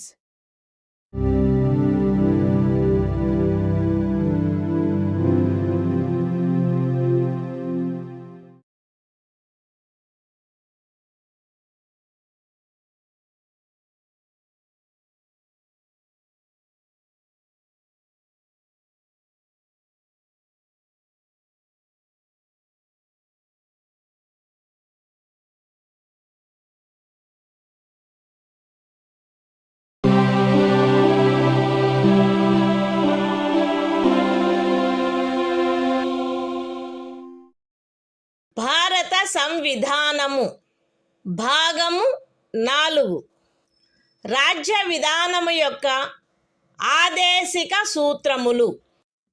Article 44 పౌరులందరకు ఏకరూపమైన civil స్మృతి.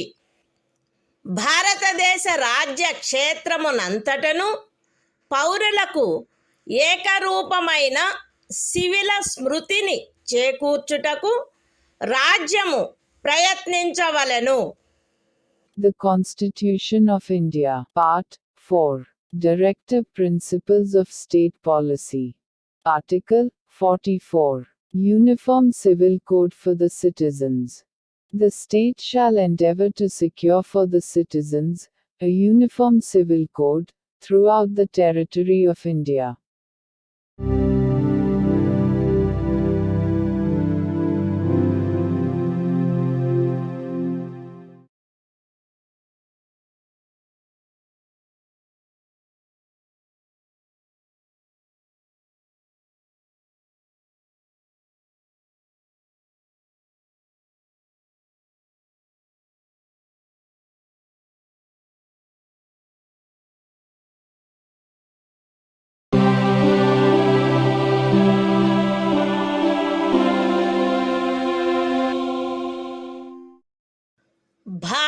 సంవిధానము భాగము 4 రాజ్య విధానము యొక్క ఆదేశిక సూత్రములు. Article 45 6 సంవత్సరముల లోపు బాలలందరికీ బాల్య ప్రారంభంలో సంరక్షణ మరియు విద్యను ఏర్పాటు చేయుట. బాలలందరూ వారు 6 సంవత్సరముల వయస్సు పూర్తి చేయునంత వరకు వారికి బాల్య ప్రారంభంలో సంరక్షణ మరియు విద్యను ఏర్పాటు చేయుటకు రాజ్యము ప్రయత్నించవలెను. The Constitution of India, Part 4, Directive Principles of State Policy. Article 45, Provision for Early Childhood Care and Education to Children below the age of 6 years. The state shall endeavor to provide early childhood care and education for all children until they complete the age of 6 years.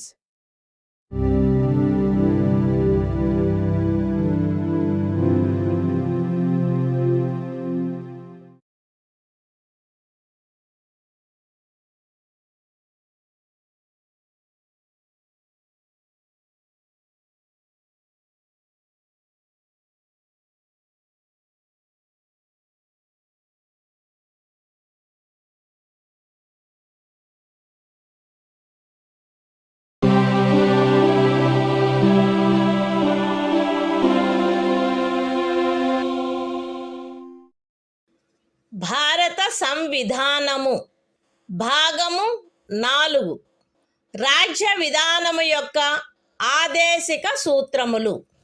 Article 46 అనుసూచిత కులముల, అనుసూచిత జనజాతుల మరియు ఇతర బలహీన వర్గముల యొక్క విద్యా విషయక మరియు ఆర్థిక హితములను పెంపొందించుట. ప్రజలలో బలహీన వర్గముల, ప్రత్యేకించి అనుసూచిత కులముల మరియు అనుసూచిత జనజాతుల విద్యా విషయక మరియు ఆర్థిక హితమును రాజ్యము విశేష శ్రద్ధతో పెంపొందించవలెను మరియు సాంఘిక అన్యాయము నుండి సకల విధములగు శోషణల నుండి వారిని రక్షించవలెను.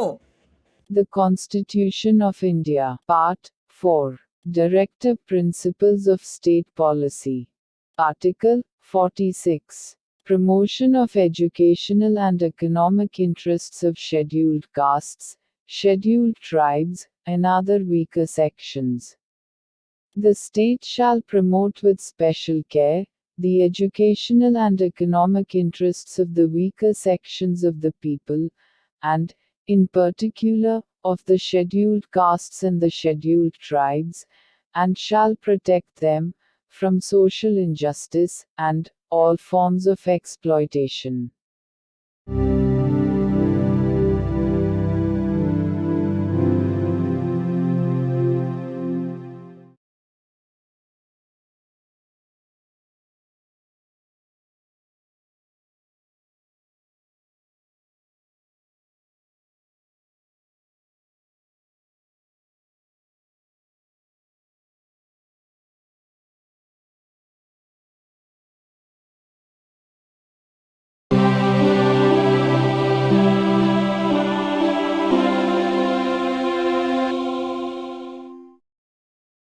భారత సంవిధానము భాగము 4 రాజ్య విధానము యొక్క ఆదేశిక సూత్రములు.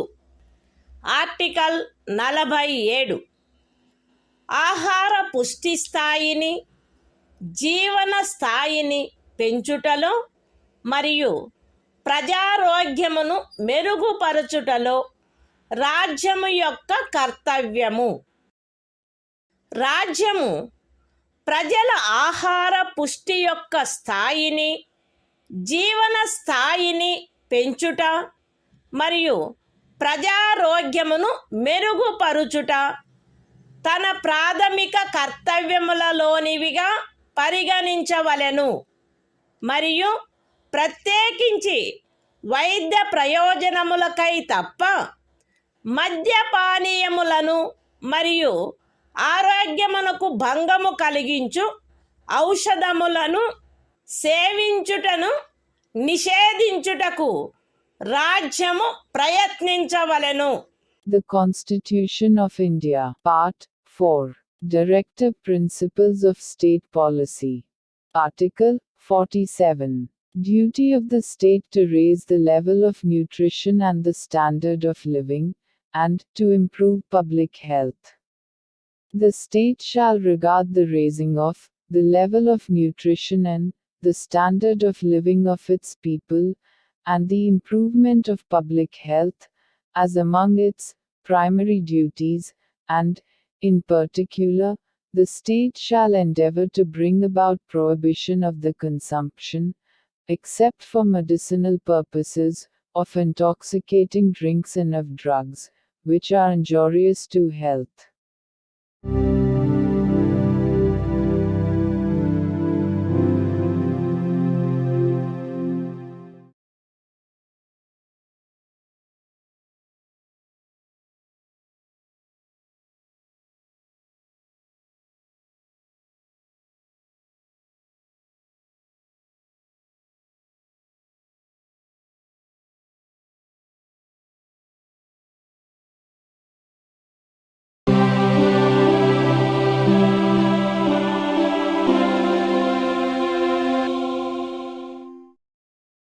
భారత సంవిధానము భాగము 4 రాజ్య విధానము యొక్క ఆదేశిక సూత్రములు.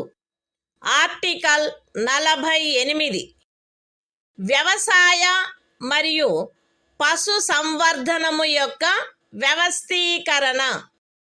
రాజ్యము ఆధునిక మరియు శాస్త్రీయ పద్ధతులను అనుసరించి వ్యవసాయమును పశు సంవర్ధనమును వ్యవస్థీకరించవలెను మరియు ప్రత్యేకించి ఆవుల, దూడల, ఇతర పాడి పశువుల, భారవాహక పశువుల జాతులను పరిరక్షించి మెరుగుపరచుటకును వాటి వధను నిషేధించుటకును రాజ్యము చర్యలను గైగొనవలెను. The Constitution of India, Part 4. Directive Principles of State Policy. Article 48. Organization of Agriculture and Animal Husbandry. The state shall endeavor to organize agriculture and animal husbandry on modern and scientific lines, and shall, in particular, take steps for preserving and improving the breeds and prohibiting the slaughter of cows and calves and other milch and draft cattle.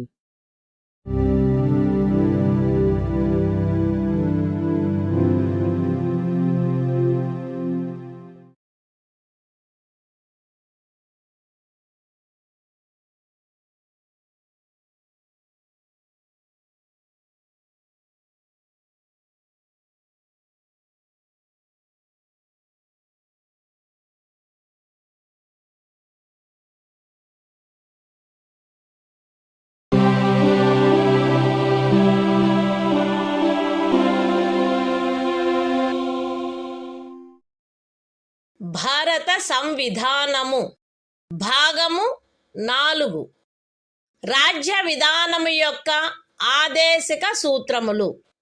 Article 48 ఏ పరిసరముల రక్షణ మరియు అభివృద్ధి మరియు అడవుల వన్యప్రాణుల సంరక్షణ. రాజ్యము పరిసరములను కాపాడి అభివృద్ధి చేయుటకును దేశములోని అడవులను వన్యప్రాణులను సంరక్షించుటకును ప్రయత్నించవలెను. The Constitution of India, Part 4. Directive Principles of State Policy. Article 48A. Protection and improvement of environment, and safeguarding of forests and wildlife. The state shall endeavor to protect and improve the environment, and to safeguard the forests and wildlife of the country.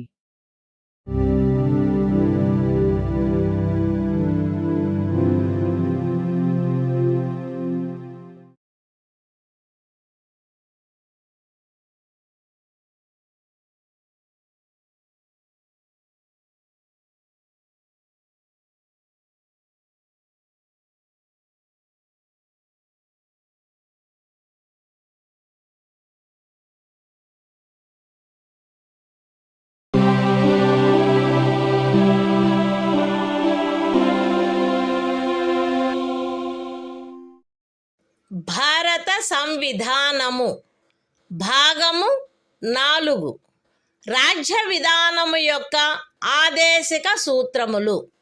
Article 49 జాతీయ ప్రాముఖ్యము గల స్మారక చిహ్నములను రక్షించుట. Parliament చేయబడిన శాసనము ద్వారా గాని లేదా దాని క్రింద గాని జాతీయ ప్రాముఖ్యము గలవని ప్రఖ్యానించబడిన కళాత్మక లేక ఐతిహాసిక ప్రయోజనము గల ప్రతి ఒక్క స్మారక చిహ్నమును లేక స్థలమును లేక వస్తువును సందర్భానుసారముగా కొల్లగొట్టుట, విరూపణము, వినాశనము, తొలగింపు, వ్యయనము లేక ఎగుమతి చేయుట నుండి రక్షించుట రాజ్యము యొక్క బాధ్యత అయ్యుండును. The Constitution of India, Part 4, Directive Principles of State Policy. Article 49. Protection of monuments, and places, and objects of national importance. It shall be the obligation of the state to protect every monument, or place, or object of artistic, or historic interest, declared by, or under law made by Parliament to be of national importance, from spoliation, disfigurement, destruction, removal, disposal or export, as the case may be.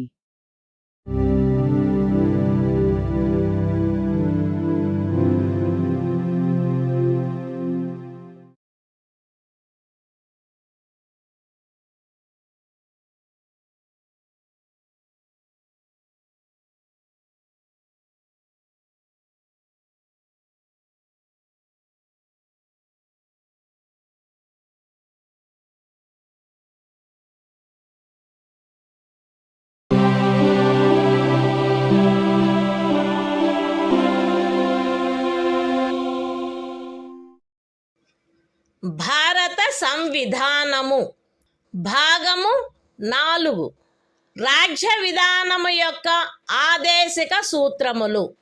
Article 50 న్యాయపాలికను కార్యపాలక వర్గము నుండి వేరుపరుచుట. రాజ్యము యొక్క public సేవలలో న్యాయపాలికను కార్యపాలక వర్గము నుండి వేరుపరుచుటకు రాజ్యము చర్యలను గైగొనవలెను. The Constitution of India, Part 4, Directive Principles of State Policy. Article 50. Separation of judiciary from executive. The state shall take steps to separate the judiciary from the executive, in the public services of the state.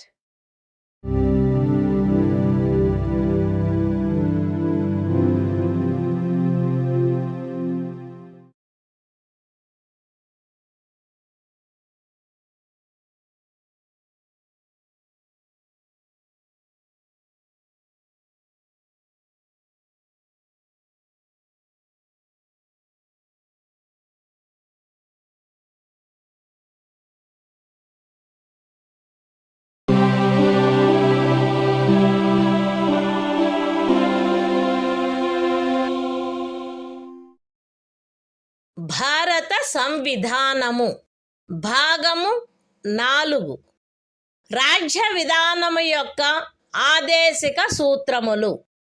Article 51 అంతర్జాతీయ శాంతి భద్రతలను పెంపొందించుట. రాజ్యము ఈ క్రింది వాటికై ప్రయత్నించవలెను: అంతర్జాతీయ శాంతి భద్రతలను పెంపొందించుట, జాతుల మధ్య న్యాయమైన మరియు గౌరవప్రదమైన సంబంధములను నెలకొల్పుట, సువ్యవస్థిత ప్రజానీకముల పరస్పర వ్యవహారములందు అంతర్జాతీయ శాసనము పట్ల, సంధి బాధ్యతల పట్ల గౌరవమును పెంపొందించుట మరియు అంతర్జాతీయ వివాదముల పరిష్కారము మధ్యవర్తిత్వము ద్వారా జరుగుటను ప్రోత్సహించుట. The Constitution of India, Part 4. Directive Principles of State Policy.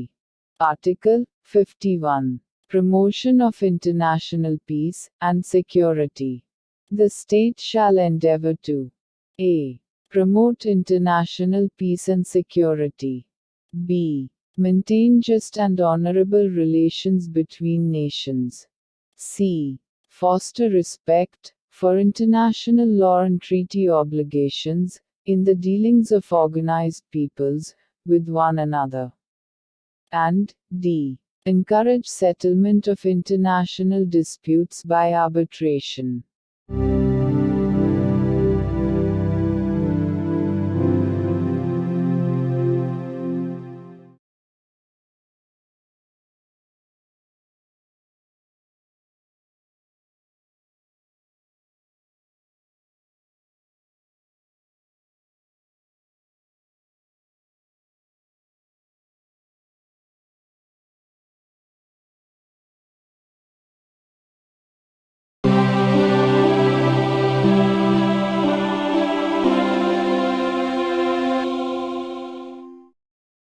భారత సంవిధానము భాగము 4A మౌలిక కర్తవ్యములు.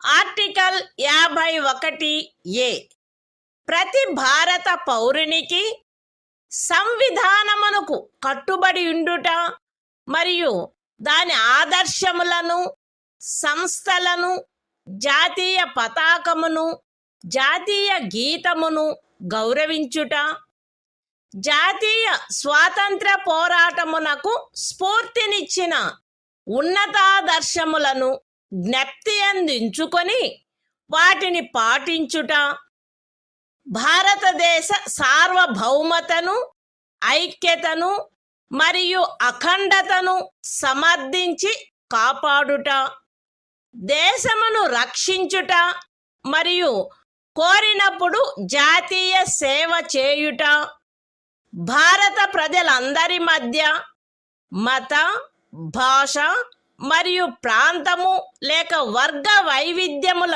అధిగమించి సామరస్యమును, సోదర భావమును పెంపొందించుట మరియు స్త్రీల గౌరవమును న్యూనపరుచు ఆచారములను విడనాడుట, మన సమ్మిశ్ర సంస్కృతి యొక్క సుసంపన్న సాంప్రదాయమును గౌరవించి పరిరక్షించుట, అడవులు, సరస్సులు, నదులు మరియు వన్యప్రాణులతో సహా ప్రకృతి సిద్ధమైన పరిసరములను కాపాడి అభివృద్ధి చేయుట మరియు ప్రాణికోటి పట్ల కరుణను కలిగియుండుట, వైజ్ఞానిక దృక్పథమును, మానవతావాదమును, జిజ్ఞాసను మరియు సంస్కరణా శక్తిని పెంపొందించుకొనుట, పబ్లిక్ ఆస్తిని సంరక్షించుట మరియు హింసను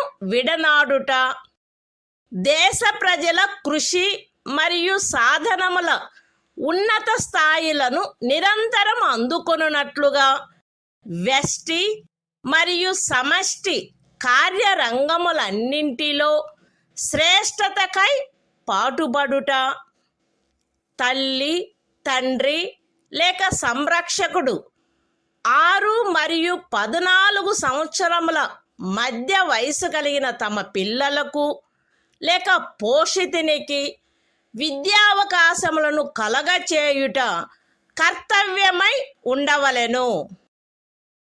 The Constitution of India, Part 4A. Fundamental Duties.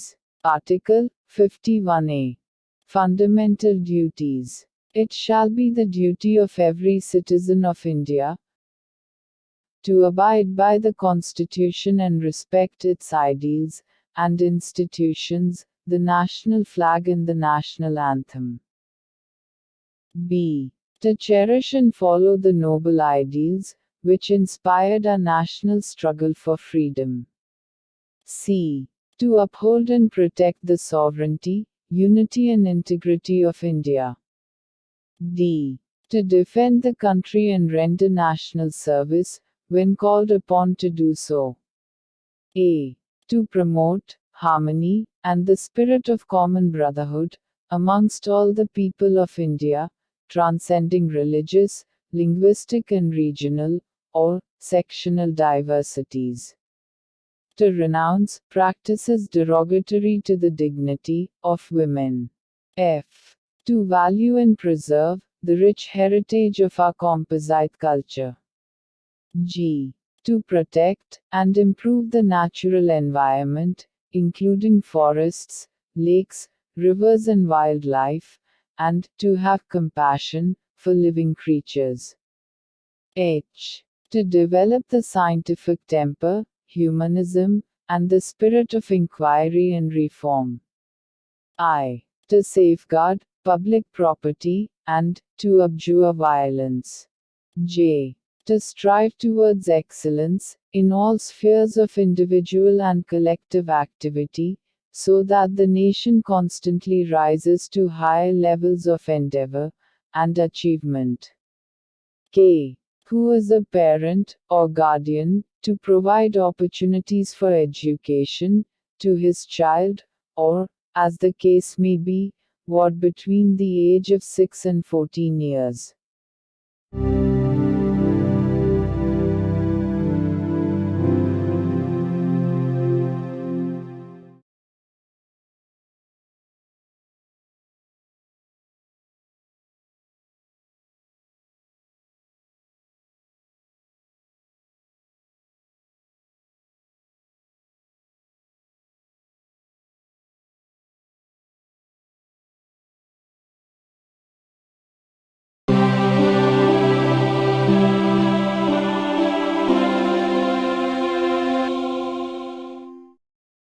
భారత సంవిధానము భాగము 5 సంఘము. అధ్యాయం 1 కార్యపాలక వర్గము. రాష్ట్రపతి మరియు ఉపరాష్ట్రపతి. ఆర్టికల్ 52. భారత రాష్ట్రపతి. భారతదేశమునకు ఒక రాష్ట్రపతి ఉండవలెను. The Constitution of India, Part 5, The Union. Chapter 1. The Executive. The President and Vice President. Article 52. The President of India. There shall be a President of India.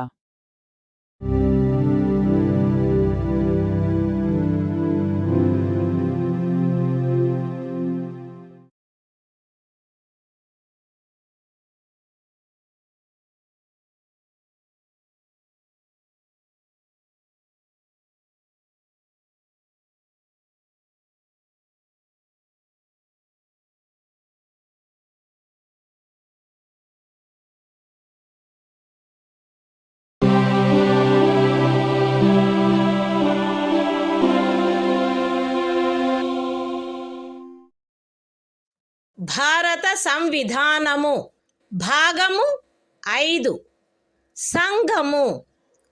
అధ్యాయము 1 కార్యపాలక వర్గము. రాష్ట్రపతి మరియు ఉపరాష్ట్రపతి. ఆర్టికల్ 53. సంఘము యొక్క కార్యపాలకాధికారము. సంఘము యొక్క కార్యపాలకాధికారము రాష్ట్రపతి యందు నిహితమై ఉండవలెను. ఆయన దానిని స్వయముగా లేక తనకు అధీనస్థులగు అధికారుల ద్వారా ఈ సంవిధానమును అనుసరించి వినియోగించవలెను. పూర్వగామి నిబంధన యొక్క సాధారణతకు భంగము కలగకుండా సంఘము యొక్క రక్షణ బలములపై సర్వాధిపత్యము రాష్ట్రపతి యందు నిహితమై ఉండవలెను మరియు దాని వినియోగము శాసనము ద్వారా క్రమబద్ధము చేయబడవలెను. ఈ అనుచ్ఛేదములోనిదేదియు అస్తిత్వంలోనున్న ఏదేని శాసనము ద్వారా ఏదేని రాజ్య ప్రభుత్వమునకు గాని ఇతర ప్రాధికారికి గాని ప్రదత్తము చేయబడిన ఏవేని కృత్యములను రాష్ట్రపతికి అంతరణ చేయునిదిగా భావింపబడరాదు. లేక రాష్ట్రపతి మినహా ఇతర ప్రాధికారులకు శాసనము ద్వారా కృత్యములను ప్రదత్తము చేయుట నుండి పార్లమెంటును నివారించదు. The Constitution of India, Part 5, The Union. Chapter 1. The Executive. The President and Vice President. Article 53. Executive Power of the Union. 1. The executive power of the Union shall be vested in the President, and shall be exercised by him, either directly, or through officers, subordinate to him, in accordance with this Constitution. 2.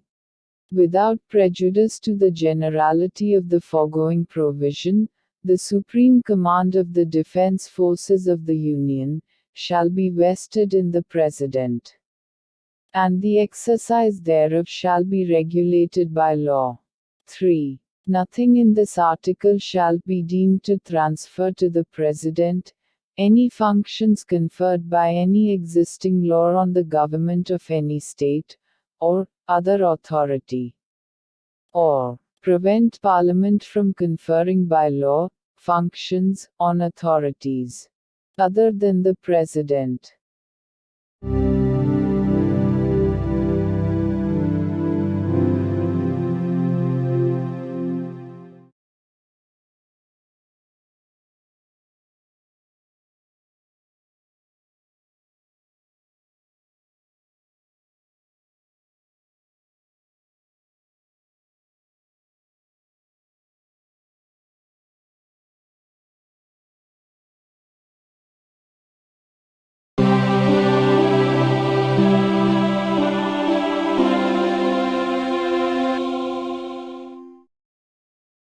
భారత సంవిధానము భాగము 5 సంఘము అధ్యాయము 1 కార్యపాలక వర్గము రాష్ట్రపతి మరియు ఉపరాష్ట్రపతి.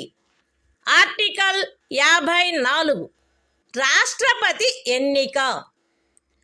రాష్ట్రపతి ఈ క్రింది వారితో కూడిన నిర్వాచక గణము యొక్క సభ్యులచే ఎన్నుకొనబడవలెను. పార్లమెంటు ఉభయ సదనములోని ఎన్నుకొనబడిన సభ్యులు మరియు రాజ్య శాసన సభలలోని ఎన్నుకొనబడిన సభ్యులు. విశదీకరణ. ఈ అనుచ్ఛేదము మరియు అనుచ్ఛేదము 55లోని రాజ్యము అను పదములో ఢిల్లీ జాతీయ రాజధాని రాజ్యక్షేత్రము మరియు పాండిచ్చేరి సంఘ రాజ్యక్షేత్రము చేరియుండును. The Constitution of India, Part 5, The Union. Chapter 1. The Executive. The President and Vice President.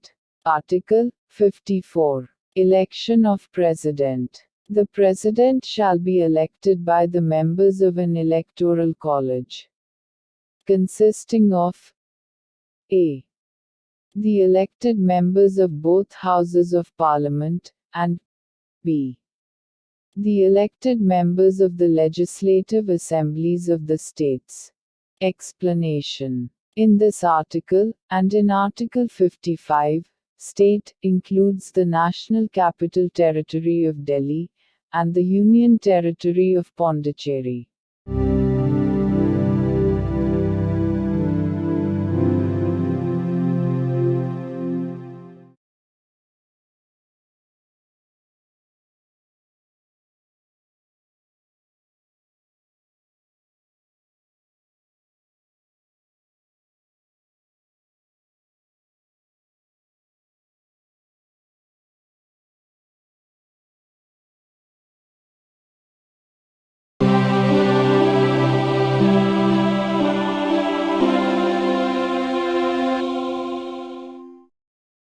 భారత సంవిధానము భాగము 5 సంఘము అధ్యాయము 1 కార్యపాలక వర్గము రాష్ట్రపతి మరియు ఉపరాష్ట్రపతి ఆర్టికల్ 55 రాష్ట్రపతిని ఎన్నుకొను రీతి రాష్ట్రపతి యొక్క ఎన్నికలో వివిధ రాజ్యముల ప్రాతినిధ్య ప్రమాణము ఆచరణీయమైనంత మేరకు ఏకరూపముగా ఉండవలెను.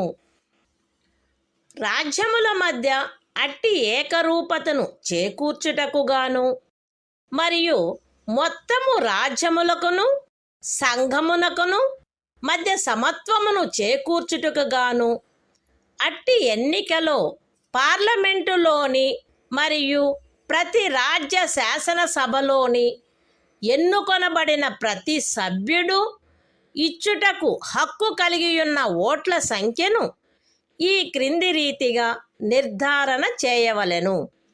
ఏ రాజ్యం యొక్క జనసంఖ్యను ఆ రాజ్య శాసనసభలోని ఎన్నుకొనబడిన మొత్తము సభ్యుల సంఖ్యతో భాగించగా వచ్చు భాగఫలములో 1000 యొక్క గుణిజములు ఎన్నియుండునో అన్ని ఓట్లను రాజ్య శాసనసభకు ఎన్నుకొనబడిన ప్రతి సభ్యుడు కలిగి ఉండవలెను. బి 1000 యొక్క సదరు గుణిజములను లెక్కించిన పిమ్మట శేషము 500కు తగ్గనిచో ఉపఖండము ఏలో నిర్దేశింపబడిన ప్రతి సభ్యునకు గల ఓట్ల సంఖ్యకు అదనముగా 1 ఓటును చేర్చవలెను. సి ఉపఖండములు ఏ మరియు బిల క్రింద రాజ్య శాసనసభలోని సభ్యులకు నియతమైన ఓట్ల మొత్తపు సంఖ్యను పార్లమెంటు ఉభయ సదనములో ఎన్నుకొనబడిన సభ్యుల మొత్తము సంఖ్యతో భాగించగా ఏ సంఖ్య వచ్చునో అన్ని ఓట్లను పార్లమెంటు ఉభయ సదనములోని ఎన్నుకోబడిన ప్రతి సభ్యుడు కలిగి ఉండవలెను. సగమునకు మించిన భిన్నమును 1గా పరిగణించవలెను. ఇతర భిన్నములను ఉపేక్షించవలెను. రాష్ట్రపతి ఎన్నిక ఏకల అంతరణీయ ఓటు ద్వారా అనుపాతిక ప్రాతినిధ్య పద్ధతును అనుసరించి జరగవలెను మరియు అట్టి ఎన్నికలో పోలింగు రహస్యపు బ్యాలెట్ పద్ధతిలో జరగవలెను.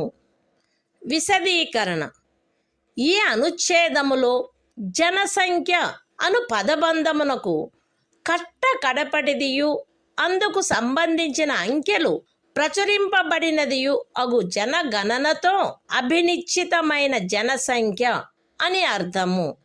అయితే ఈ విశదీకరణలో కడపటిదియు అందుకు సంబంధించిన అంకెలు ప్రచురింపబడినట్టిదియు అగు జనగణనకు గల నిర్దేశమును 2026వ సంవత్సరం పిమ్మట చేయబడు మొదటి జనగణనకు సంబంధించిన అంకెలు ప్రచురించబడు వరకు 1971వ సంవత్సరపు జనగణనకు నిర్దేశమైనట్లు అన్వయించుకొనవలెను.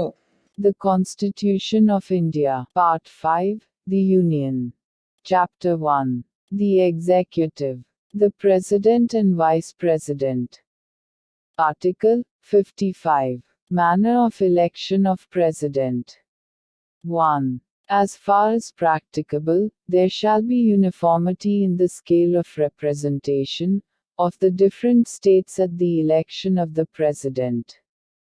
2. For the purpose of securing such uniformity among the states, inter se, as well as parity between the states as a whole and the Union, the number of votes, which each elected member of Parliament, and of the Legislative Assembly of each state, is entitled to cast at such election, shall be determined in the following manner.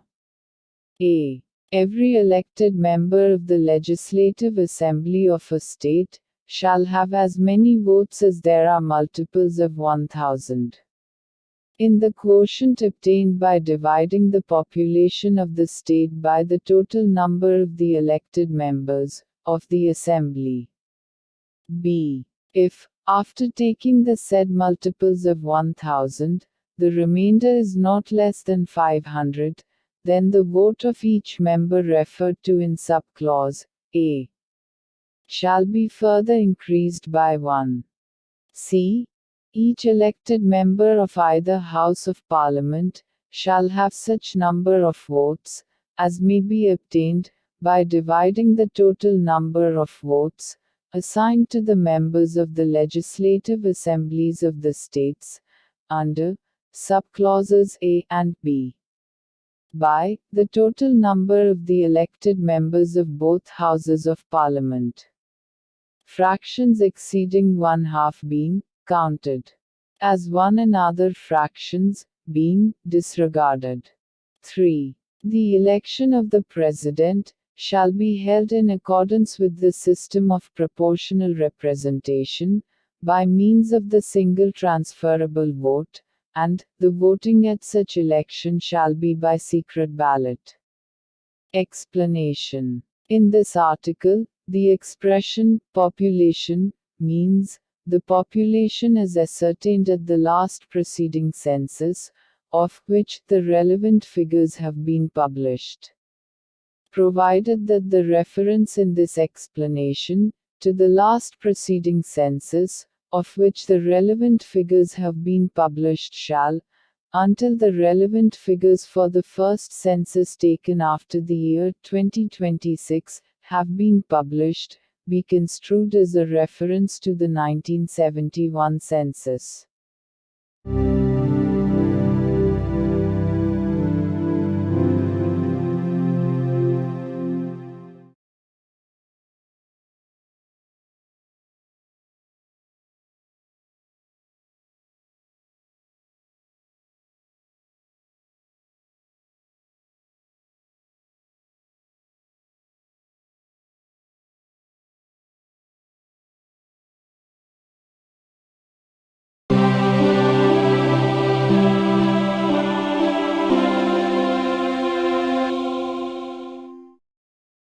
భారత సంవిధానము భాగము 5 సంఘము అధ్యాయము 1 కార్యపాలక వర్గము రాష్ట్రపతి మరియు ఉపరాష్ట్రపతి article 56 రాష్ట్రపతి పదావధి రాష్ట్రపతి తన పదవిలో ప్రవేశించిన తేదీ నుండి 5 సంవత్సరముల కాలావధి వరకు పదవి యందుండవలెను.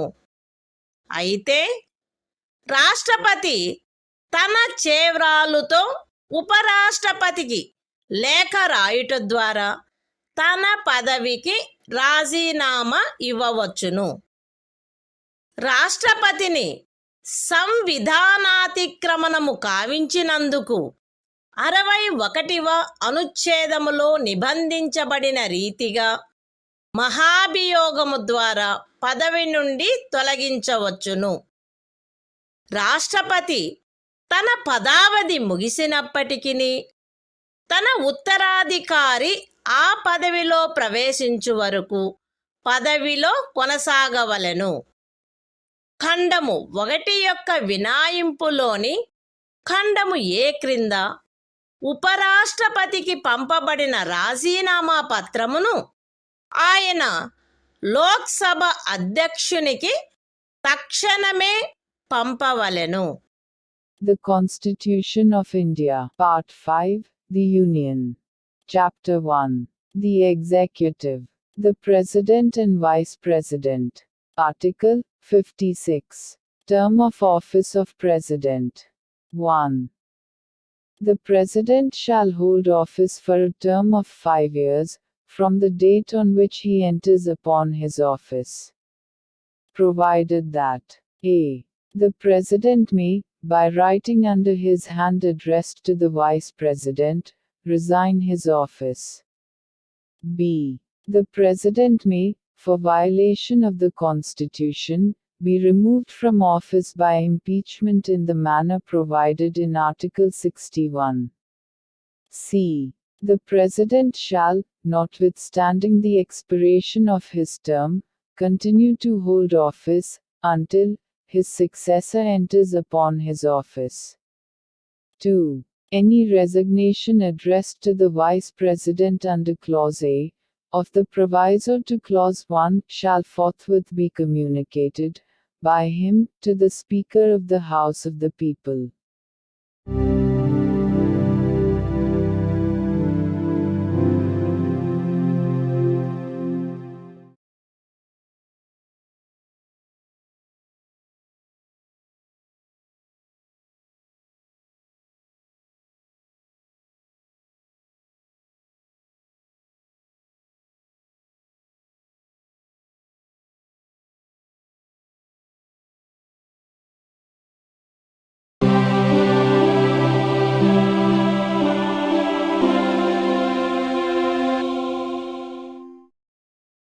భారత సంవిధానము భాగము 5 సంఘము అధ్యాయము 1 కార్యపాలక వర్గము రాష్ట్రపతి మరియు ఉపరాష్ట్రపతి.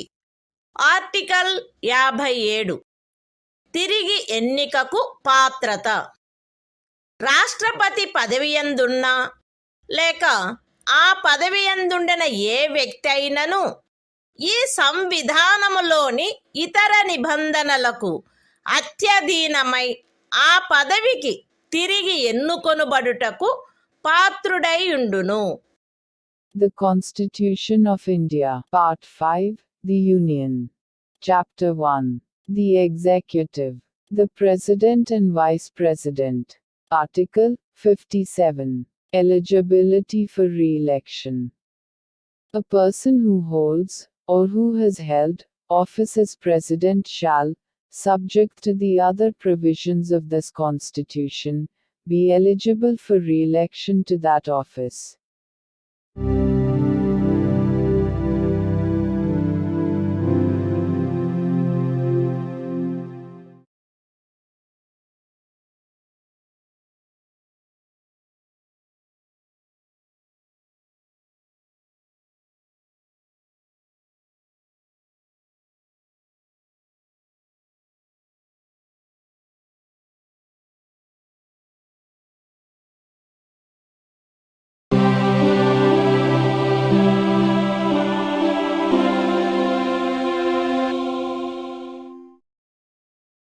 భారత సంవిధానము భాగము 5 సంఘము అధ్యాయము 1 కార్యపాలక వర్గము రాష్ట్రపతి మరియు ఉపరాష్ట్రపతి. ఆర్టికల్ 58 రాష్ట్రపతిగా ఎన్నికకు అర్హతలు. ఏ వ్యక్తి గాని భారతదేశ పౌరుడై ఉన్ననే తప్ప 35 సంవత్సరముల వయస్సు పూర్తి అయిననే తప్ప మరియు లోక్సభ సభ్యుడుగా ఎన్నుకొనబడుటకు అర్హుడై ఉన్ననే తప్ప రాష్ట్రపతిగా ఎన్నుకోబడుటకు పాత్రుడు కాడు. ఏ వ్యక్తి అయినను భారత ప్రభుత్వము క్రింద లేక ఏదేని రాజ్య ప్రభుత్వము క్రింద లేక సదరు ప్రభుత్వములోని దేని యొక్క నియంత్రణకైనను అత్యధీనమై ఉన్న ఏదేని స్థానిక లేక ఇతర ప్రాధికారి క్రింద గాని లాభాయుతమైన ఏదేని పదవి యందున్నచో ఆ వ్యక్తి రాష్ట్రపతిగా ఎన్నుకొనబడుటకు పాత్రుడు కాడు. విశదీకరణ: ఈ అనుచ్ఛేదపు నిమిత్తము ఎవరేని వ్యక్తి సంఘము యొక్క రాష్ట్రపతిగా లేక ఉపరాష్ట్రపతిగా లేక ఏదేని రాజ్యము యొక్క గవర్నరుగా లేక సంఘము యొక్క లేక ఏదేని రాజ్యము యొక్క మంత్రిగానున్న కారణమును బట్టి మాత్రమే లాభాయుతమైన పదవి యందున్నట్లు భావించబడరాదు. The Constitution of India, Part 5, The Union. Chapter 1. The Executive. The President and Vice President. Article 58. Qualifications for election as President. 1. No person shall be eligible for election as President, unless he is a citizen of India, has completed the age of 35 years, and is qualified for election, as a member of the House of the People. 2. A person shall not be eligible for election as President if he holds any office of profit, under the Government of India, or the Government of any state, or under any local or other authority, subject to the control of any of the said governments. Explanation: for the purposes of this article, a person shall not be deemed to hold any office of profit, by reason only that he is the President or Vice President of the Union, or the Governor of any state, or as a minister either for the Union or for any state.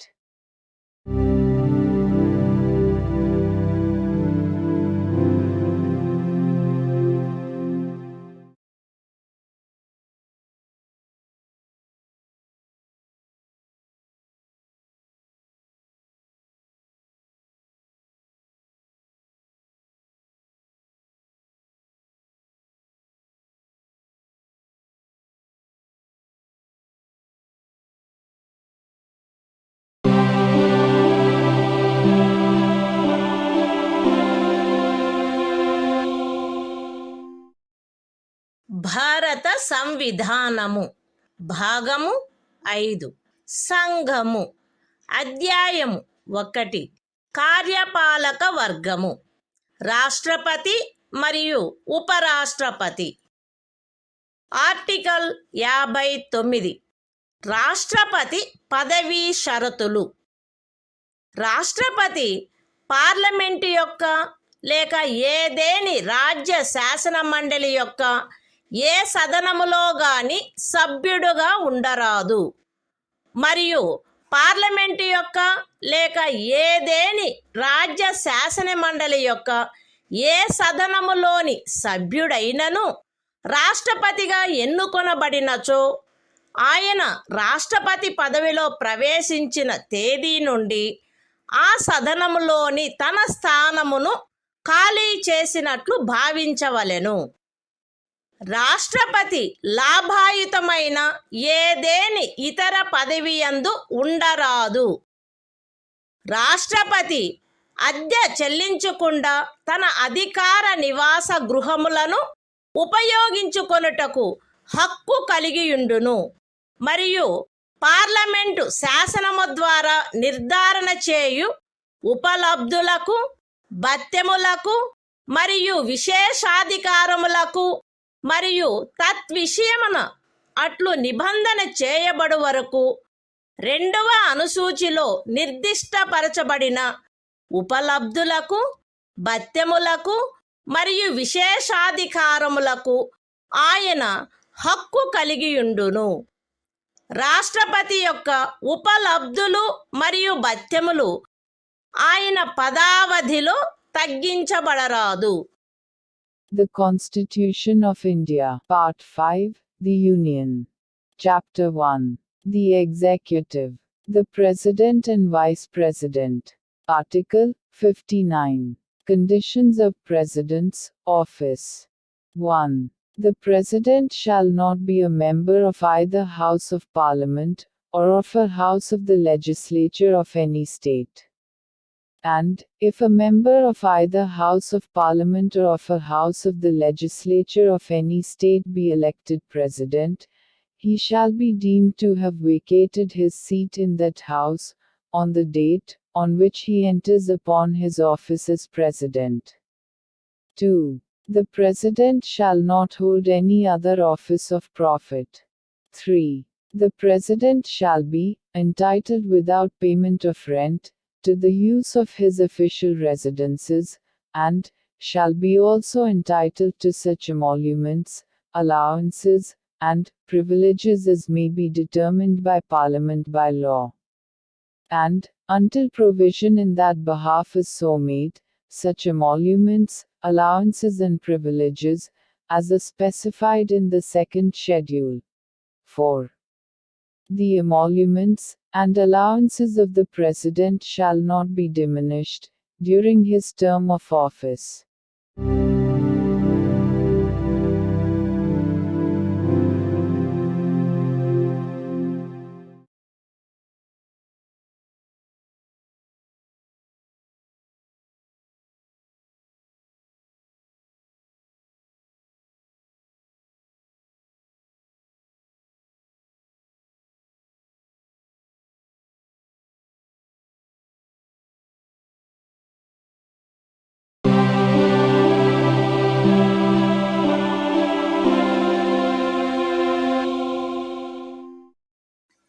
భారత సంవిధానము భాగము 5 సంఘము అధ్యాయము 1 కార్యపాలక వర్గము రాష్ట్రపతి మరియు ఉపరాష్ట్రపతి article 60 రాష్ట్రపతిచే ప్రమాణము లేక ప్రతిజ్ఞ ప్రతి రాష్ట్రపతి మరియు రాష్ట్రపతిగా వ్యవహరించు లేక రాష్ట్రపతి కృత్యములను నిర్వహించు ప్రతి వ్యక్తి తన పదవిలో ప్రవేశించుటకు పూర్వము భారతదేశ ముఖ్య న్యాయమూర్తి సమక్షమున లేక ఆయన హాజరు లేనప్పుడు సర్వోన్నత న్యాయస్థాన న్యాయాధీశులలో అందుబాటులో ఉన్న వారిలో అందరికంటే సీనియర్ న్యాయాధీశుని సమక్షమున గాని ఈ క్రింది రూపములో ప్రమాణము లేక ప్రతిజ్ఞ చేసి దానిపై చేవ్రాలు చేయవలెను. ఏబి అను నేను భారతదేశ రాష్ట్రపతి పదవిని శ్రద్ధాపూర్వకముగా నిర్వహింతుననియు లేక రాష్ట్రపతి యొక్క కృత్యములను శ్రద్ధాపూర్వకముగా నిర్వహింతుననియు నా సంపూర్ణ సామర్థ్యము మేరకు సంవిధానమును మరియు శాసనమును పరిరక్షించి సంరక్షించి రక్షింతుననియు భారతదేశ ప్రజల సేవయందును వారి క్షేమమునందును నిరతుడునయ్యదననియు దైవ సాక్షిగా ప్రమాణము చేయుచున్నాను. సత్యనిష్టతో ప్రతిజ్ఞ చేయుచున్నాను. The Constitution of India, Part 5, The Union. Chapter 1. The Executive. The President and Vice President. Article 60. Oath, or affirmation, by the President. Every President, and every person acting as President, or discharging the functions of the President, shall, before entering upon his office, make and subscribe in the presence of the Chief Justice of India, or, in his absence, the senior most judge of the Supreme Court available, an oath or affirmation in the following form, that is to say, I, A.B., do swear in the name of God, that I will faithfully execute the office, solemnly affirm of President, or discharge the functions of the President of India, and will to the best of my ability, preserve, protect and defend the Constitution, and the law, and that I will devote myself to the service and well-being of the people of India.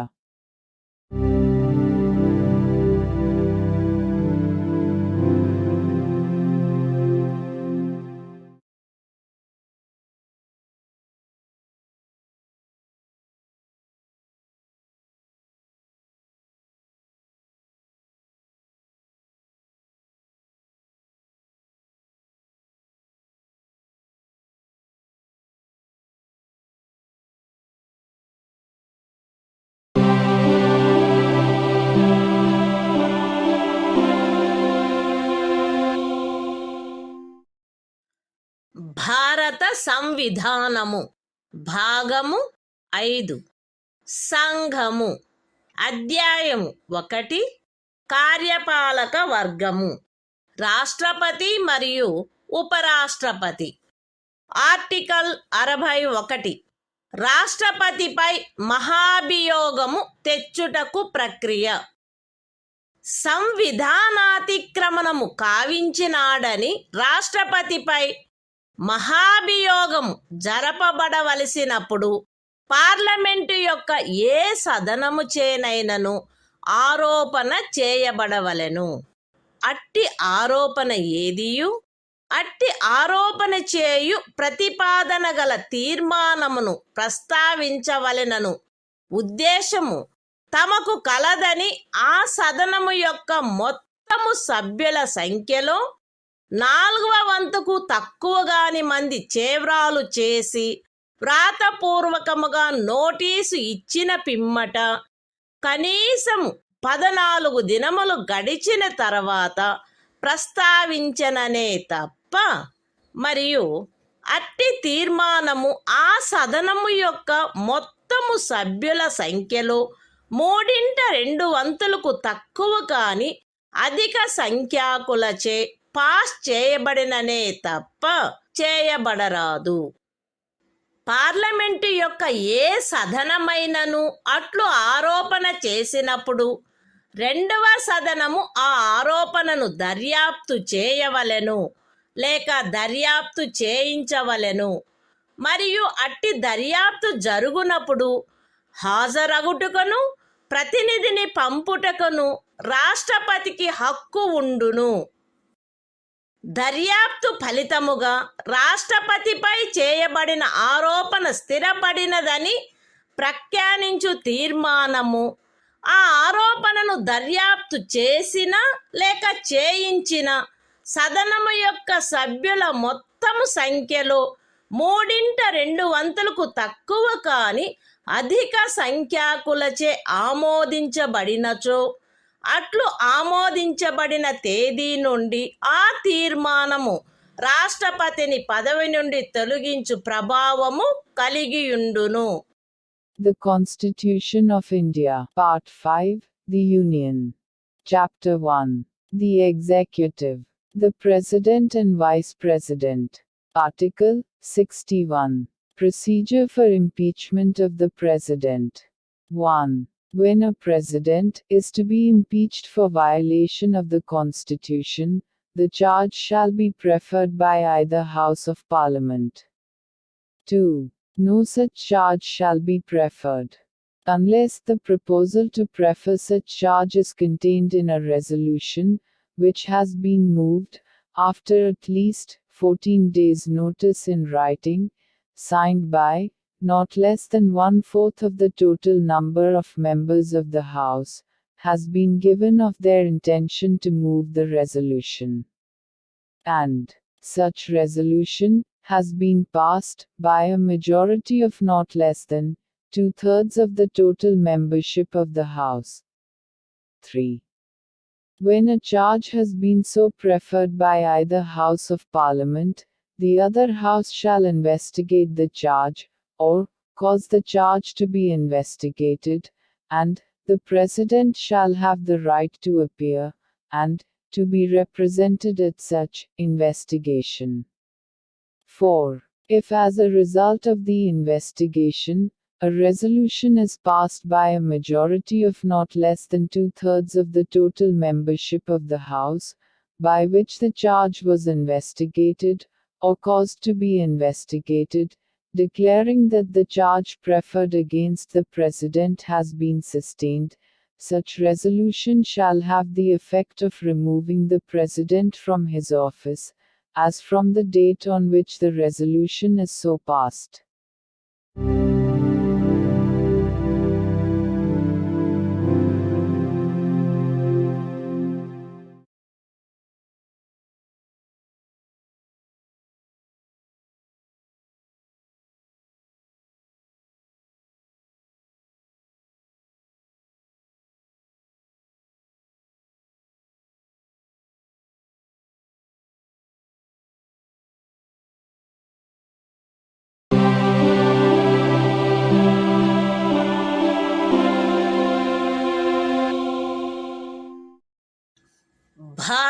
సంవిధానము భాగము 5 సంఘము. అధ్యాయము 1 కార్యపాలక వర్గము. రాష్ట్రపతి మరియు ఉపరాష్ట్రపతి. Article 62.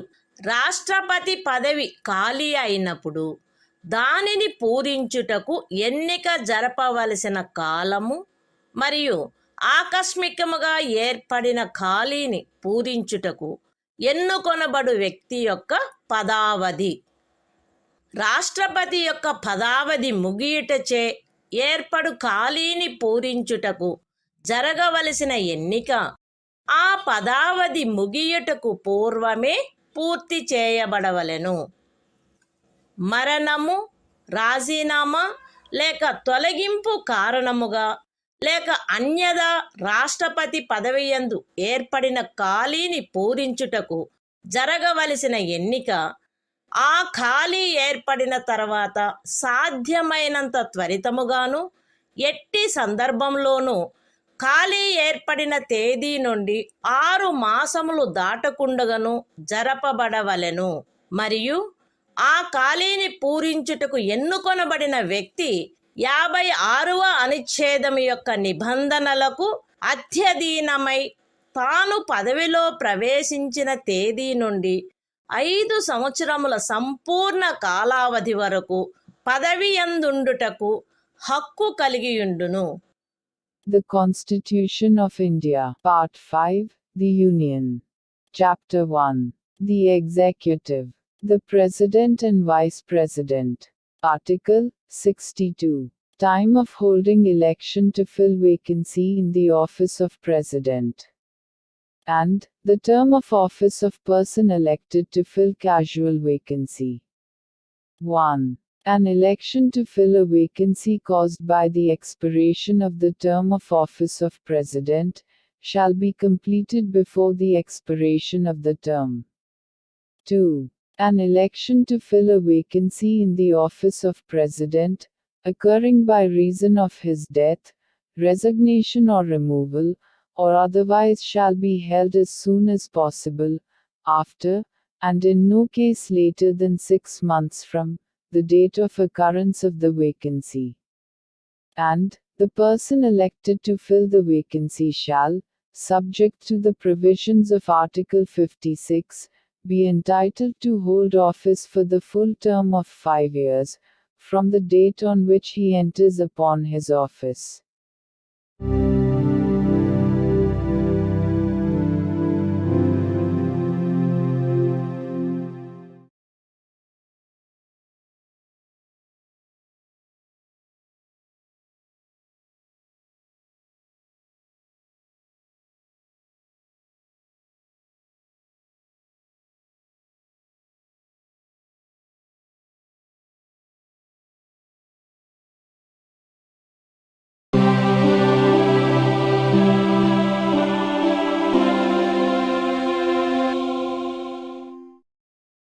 భారత సంవిధానము భాగము 5 సంఘము.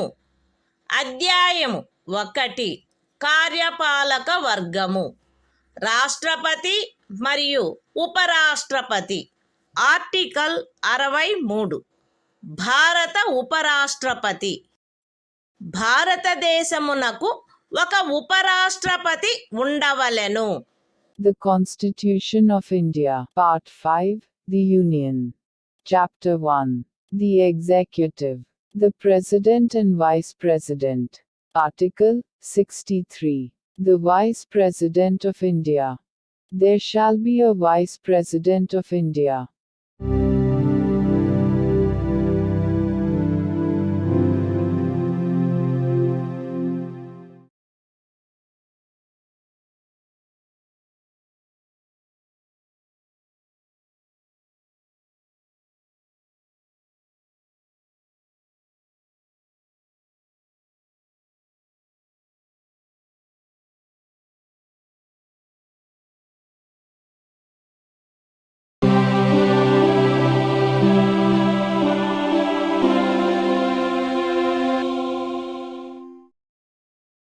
భారత సంవిధానము భాగము 5 సంఘము.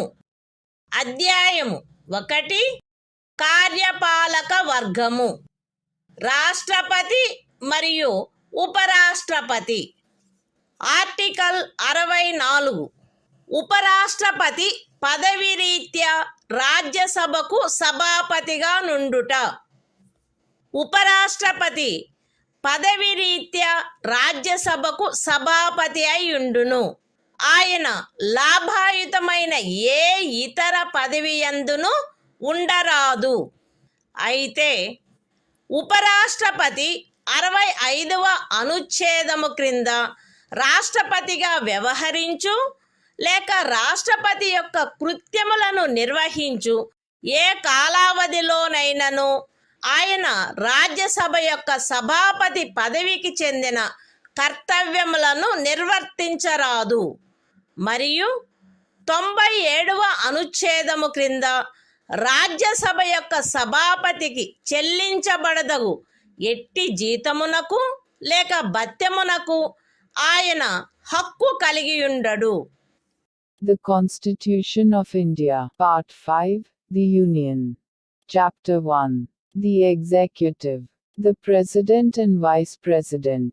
Article 64. The Vice President, to be, ex officio Chairman of the Council of States.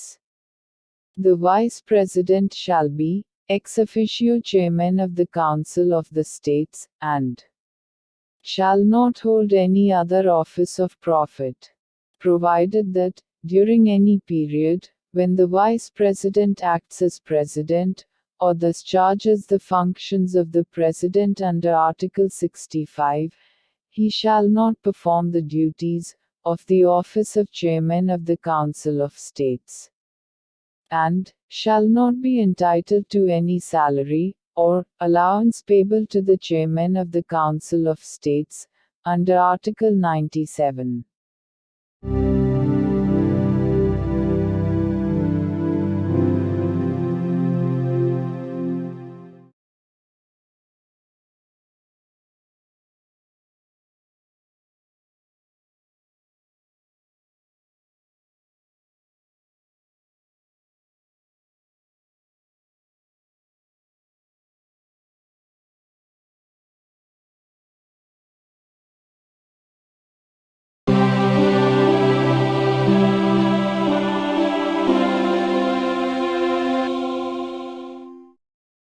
భారత సంవిధానము.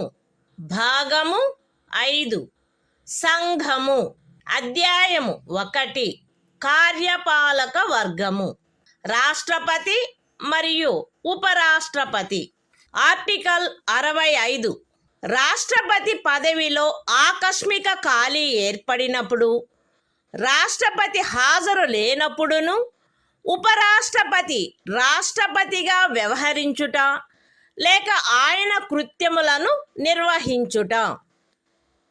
మరణము, రాజీనామా లేక తొలగింపు కారణముగా లేక అన్యదా రాష్ట్రపతి పదవిలో ఖాళీ ఏర్పడినప్పుడు అట్టి ఖాళీని పూరించుటకు ఈ అధ్యాయము యొక్క నిబంధనలను అనుసరించి ఎన్నుకొనబడిన కొత్త రాష్ట్రపతి తన పదవిలో ప్రవేశించు తేదీ వరకు ఉపరాష్ట్రపతి రాష్ట్రపతిగా వ్యవహరించవలెను.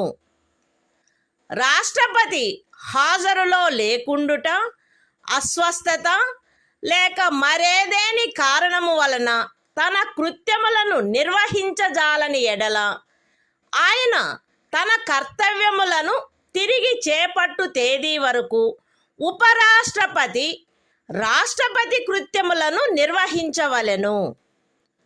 ఉపరాష్ట్రపతి అట్లు రాష్ట్రపతిగా వ్యవహరించు లేక రాష్ట్రపతి యొక్క కృత్యములను నిర్వహించు కాలావధిలోను ఆ కాలావధికి సంబంధించి రాష్ట్రపతికి గల సర్వాధికారములను ఉన్ముక్తతాధికారములను కలిగియుండును. పార్లమెంటు శాసనము ద్వారా నిర్ధారణ చేయు ఉపలబ్ధులకు, భత్యములకు మరియు విశేషాధికారములకు మరియు అట్లు నిబంధన చేయబడు వరకు రెండవ అనుసూచిలో నిర్దిష్టపరచబడిన ఉపలబ్ధులకు, భత్యములకు మరియు విశేషాధికారములకు ఆయన హక్కు కలిగియుండును. The Constitution of India, Part 5, The Union. Chapter 1. The Executive. The President and Vice President. Article 65. The Vice President, to act as President, or to discharge his functions, during casual vacancies in the office, or during the absence of President. 1. In the event of the occurrence of any vacancy in the office of the President, by reason of his death, resignation, or removal, or otherwise, the Vice President shall act as President, until the date on which a new President, elected, in accordance with the provisions of this chapter, to fill such vacancy, enters upon his office. 2. When the President is unable to discharge his functions, owing to absence, illness or any other cause, the Vice President shall discharge his functions, until the date on which the President resumes his duties. 3. The Vice President shall, during, and in respect of, the period while he is so acting as, or discharging the functions of President, have all the powers and immunities of the President, and be entitled to such emoluments, allowances and privileges, as may be determined by Parliament, by law. And, until provision in that behalf is so made, such emoluments, allowances and privileges, as are specified in the second schedule.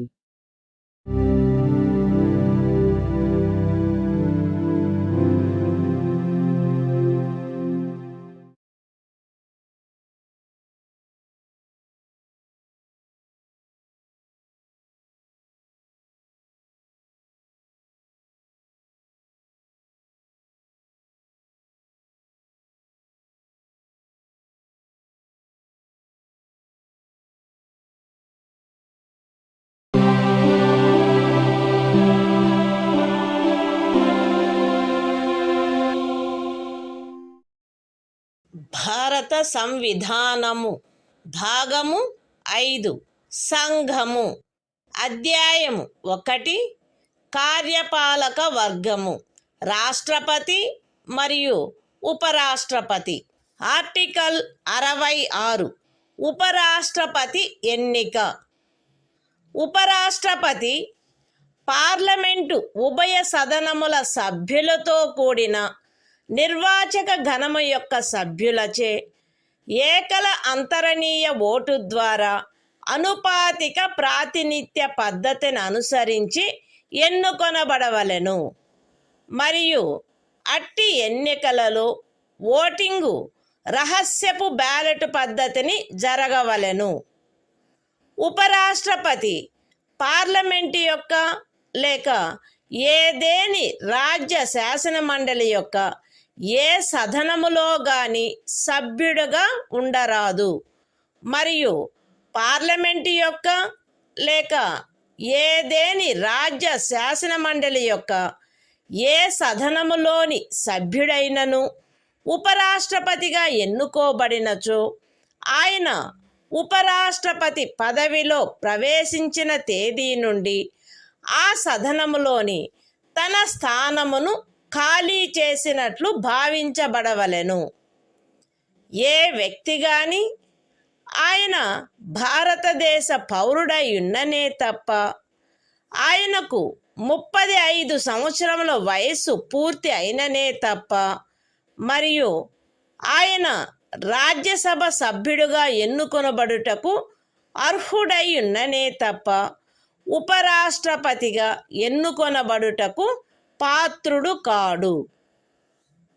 ఏ వ్యక్తి అయినను భారత ప్రభుత్వము క్రింద గాని ఏదేని రాజ్య ప్రభుత్వము కింద గాని సదరు ప్రభుత్వములలో దేని యొక్క నియంత్రణకైనను అధ్యధీనమయ్యున్న ఏదేని స్థానిక లేక ఇతర ప్రాధికారి క్రింద గాని లాభాయుతమైన ఏదేని పదవి ఎందున్నచో ఆ వ్యక్తి ఉపరాష్ట్రపతిగా ఎన్నుకొనబడుటకు పాత్రుడు కాడు.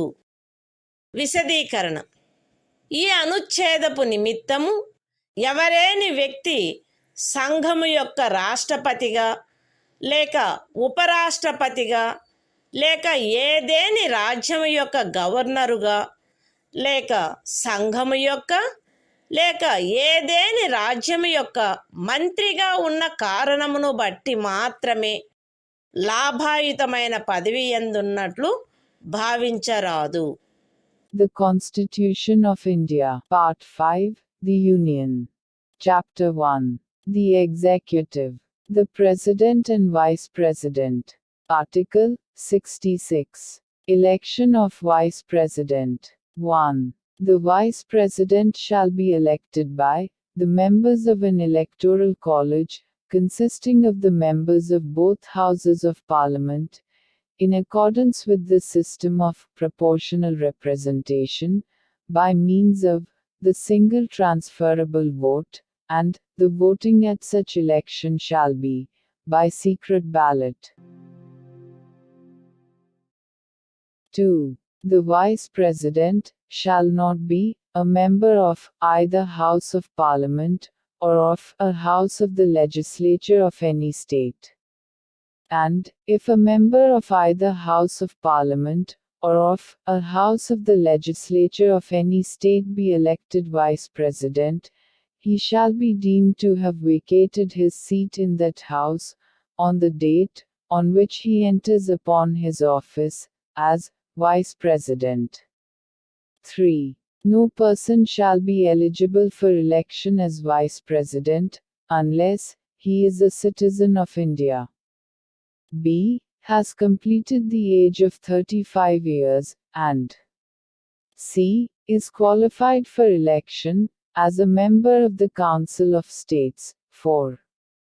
A person shall not be eligible for election as Vice President, if he holds any office of profit, under the Government of India, or the Government of any state, or under any local, or other authority, subject to the control of any of the said governments.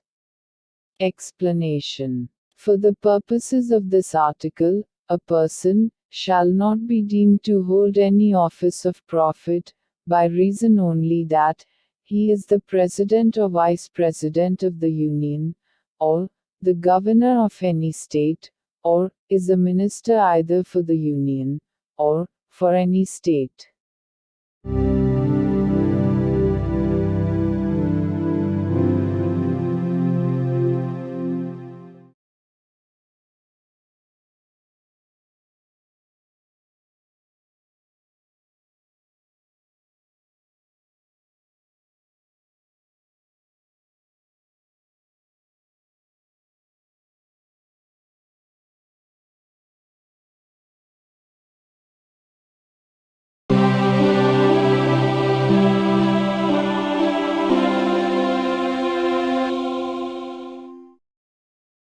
భారత సంవిధానము భాగము 5 సంఘము అధ్యాయము 1 కార్యపాలక వర్గము రాష్ట్రపతి మరియు ఉపరాష్ట్రపతి article 67 ఉపరాష్ట్రపతి పదావధి ఉపరాష్ట్రపతి తన పదవిలో ప్రవేశించిన తేదీ నుండి 5 సంవత్సరముల కాలావధి వరకు పదవి యందుండును.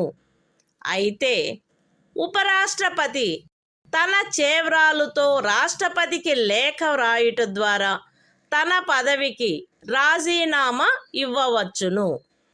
ఉపరాష్ట్రపతి రాజ్యసభలో అప్పుడు సభ్యులుగానున్న వారందరిలో అధిక సంఖ్యాకులచే ఆమోదించబడి లోక్సభచే అంగీకరించబడిన తీర్మానము ద్వారా పదవి నుండి తొలగించబడవచ్చును. కానీ ఈ ఖండము నిమిత్తము తీర్మానమేదియు దానిని ప్రస్తావించవలెనను ఉద్దేశము కలదను నోటీసు ఇచ్చి కనీసము 14 దినములు గడిచిననే తప్ప ప్రస్తావించబడరాదు. ఉపరాష్ట్రపతి తన పదావధి ముగిసినప్పటికీ తన ఉత్తరాధికారి ఆ పదవిలో ప్రవేశించు వరకు పదవిలో కొనసాగవలెను. The Constitution of India, Part 5, The Union. Chapter 1. The Executive. The President and Vice President. Article 67. Term of office of Vice President. The Vice President shall hold office for a term of 5 years from the date on which he enters upon his office, provided that a. A Vice President may, by writing under his hand addressed to the President, resign his office. b. A Vice President may be removed from his office by a resolution of the Council of States, passed by a majority of all the then members of the Council and agreed to by the House of the People. But no resolution for the purpose of this clause shall be moved, unless at least 14 days' notice has been given of the intention to move the resolution. c. A Vice President shall, notwithstanding the expiration of his term, continue to hold office until his successor enters upon his office.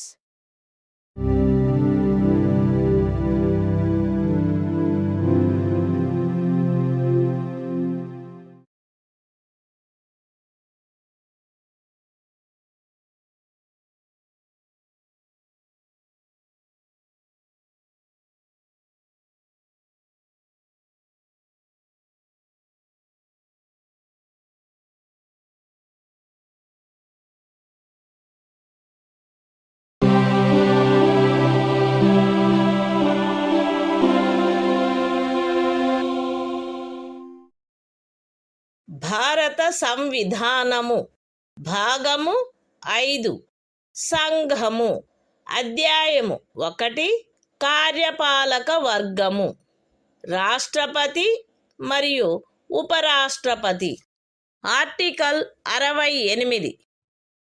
ఉపరాష్ట్రపతి పదవి ఖాళీ అయినప్పుడు దానిని పూరించుటకు ఎన్నిక జరపవలసిన కాలము మరియు ఆకస్మికముగా ఏర్పడిన ఖాళీని పూరించుటకు ఎన్నుకొనబడు వ్యక్తి యొక్క పదావధి. ఉపరాష్ట్రపతి యొక్క పదావధి ముగియుటచే ఏర్పడు ఖాళీని పూరించుటకు జరగవలసిన ఎన్నిక ఆ పదావధి ముగియుటకు పూర్వమే పూర్తి చేయబడవలెను.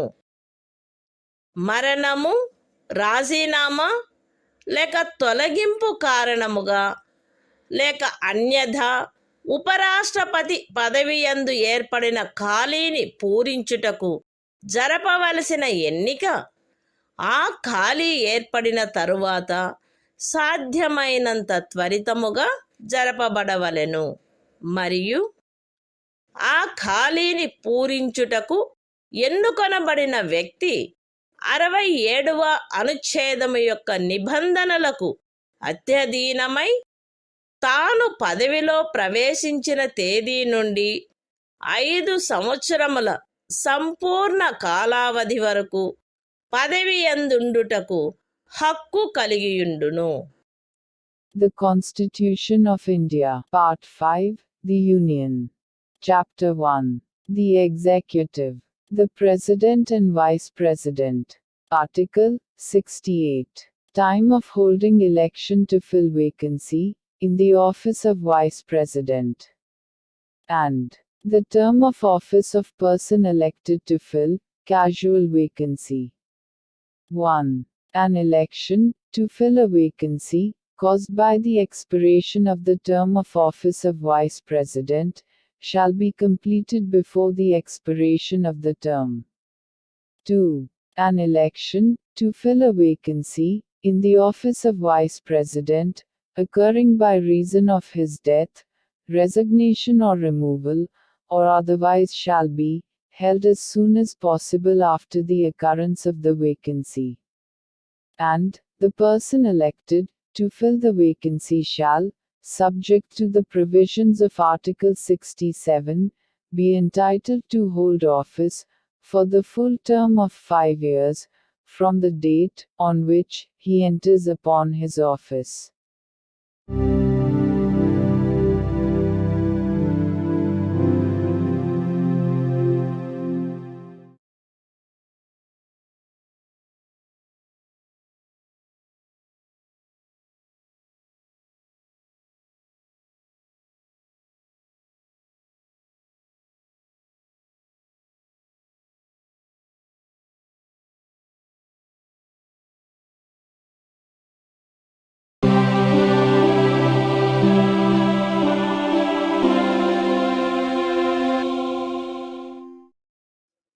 భారత సంవిధానము భాగము 5 సంఘము అధ్యాయము 1 కార్యపాలక వర్గము రాష్ట్రపతి మరియు ఉపరాష్ట్రపతి ఆర్టికల్ 69 ఉపరాష్ట్రపతిచే ప్రమాణము లేక ప్రతిజ్ఞ ప్రతి ఉపరాష్ట్రపతి తన పదవిలో ప్రవేశించుటకు పూర్వము రాష్ట్రపతి సమక్షమున గాని తద్విషయమున ఆయనచే నియమింపబడిన వ్యక్తి సమక్షమున గాని ఈ క్రింది ప్రరూపములో ప్రమాణము లేక ప్రతిజ్ఞ చేసి దానిపై చేవ్రాలు చేయవలెను. ఏబి అను నేను శాసనము ద్వారా స్థాపితమైన భారత సంవిధానము పట్ల యథార్థమైన శ్రద్ధానిష్టలను కలిగియుందుననియు మరియు నేను వహింపనున్న కర్తవ్యములను శ్రద్ధాపూర్వకముగా నిర్వహింతుననియు దైవ సాక్షిగా ప్రమాణం చేయుచున్నాను. సత్యనిష్టతో ప్రతిజ్ఞ చేయుచున్నాను. The Constitution of India, Part 5, The Union. Chapter 1. The Executive. The President and Vice President. Article 69. Oath, or affirmation, by the Vice President.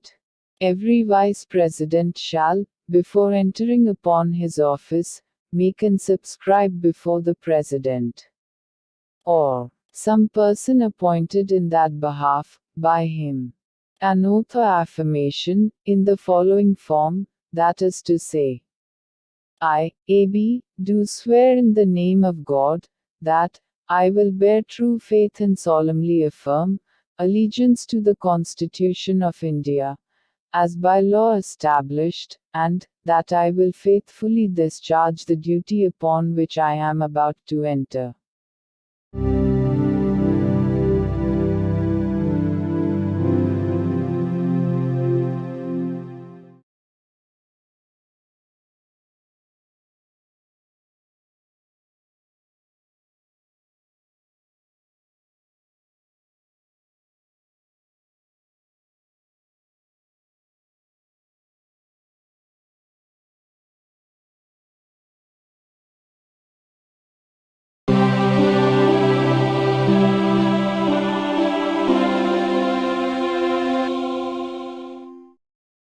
భారత సంవిధానము భాగము 5 సంఘము అధ్యాయము 1 కార్యపాలక వర్గము రాష్ట్రపతి మరియు ఉపరాష్ట్రపతి ఆర్టికల్ 70 ఇతర యాదృచ్ఛిక పరిస్థితులలో రాష్ట్రపతి యొక్క కృత్యములు. ఈ అధ్యాయములో నిబంధించబడని ఎట్టి యాదృచ్ఛిక పరిస్థితిలోనైనను రాష్ట్రపతి యొక్క కృత్యములను నిర్వహించుటకు పార్లమెంటు తాను సబబని తలచు నిబంధన చేయవచ్చును. The Constitution of India, Part 5, The Union. Chapter 1. The Executive. The President and Vice President. Article 70. Discharge of President's functions in other contingencies. Parliament may make such provision, as it thinks fit, for the discharge of the functions of the President, in any contingency, not provided for in this chapter.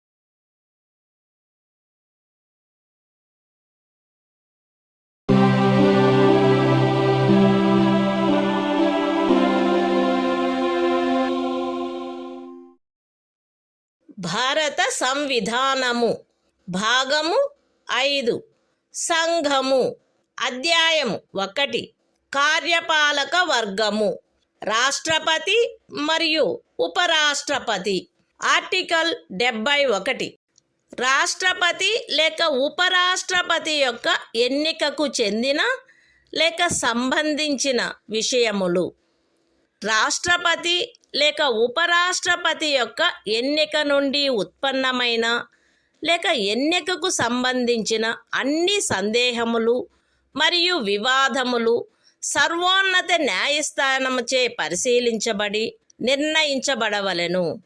అట్టి నిర్ణయము అంతిమమైనదై ఉండును. రాష్ట్రపతిగా లేక ఉపరాష్ట్రపతిగా ఒక వ్యక్తి యొక్క ఎన్నిక చెల్లదని సర్వోన్నత న్యాయస్థానము ప్రఖ్యానించినచో సర్వోన్నత న్యాయస్థానము ఆ నిర్ణయము చేసిన తేదీన గాని అంతకు పూర్వము గాని సందర్భానుసారముగా రాష్ట్రపతి పదవికి లేక ఉపరాష్ట్రపతి పదవికి చెందిన అధికారములను వినియోగించుటలోను కర్తవ్యములు నిర్వహించుటలోను ఆయనచే చేయబడిన కార్యములు ఆ ప్రఖ్యానము కారణముగా అమాన్యమునర్చబడరాదు. ఈ సంవిధానము యొక్క నిబంధనలకు అత్యధీనమై రాష్ట్రపతి లేక ఉపరాష్ట్రపతి యొక్క ఎన్నికకు చెందిన లేక సంబంధించిన విషయమును పార్లమెంటు శాసనము ద్వారా క్రమబద్ధము చేయవచ్చును. రాష్ట్రపతిగా లేక ఉపరాష్ట్రపతిగా ఒక వ్యక్తి యొక్క ఎన్నిక అతనిని ఎన్నుకొనడి నిర్వాచక గణము యొక్క సభ్యులలో ఏ కారణము వలనైనను ఏదేని ఖాళీ ఉన్నదను కారణమును బట్టి ప్రష్టవ్యము కారాదు. The Constitution of India, Part 5, The Union. Chapter 1. The Executive. The President and Vice President. Article 71. Matters relating to, or connected with, the election of a President or Vice President. 1. All doubts and disputes arising out of, or in connection with the election of a President, or Vice President shall be inquired into, and decided, by the Supreme Court, whose decision shall be final. 2. If the election of a person, as President, or Vice President, is declared void by the Supreme Court, acts done by him, in the exercise and performance of the powers and duties, of the office of President, or Vice President, as the case may be, on or before the date of the decision of the Supreme Court, shall not be invalidated by reason of that declaration. 3. Subject to the provisions of this Constitution, Parliament may by law, regulate any matter, relating to or connected with the election, of, a President, or, Vice President. 4. The election of a person, as President or Vice President, shall not be called in question, on the ground, of the existence of any vacancy, for whatever reason among the members of the Electoral College electing him.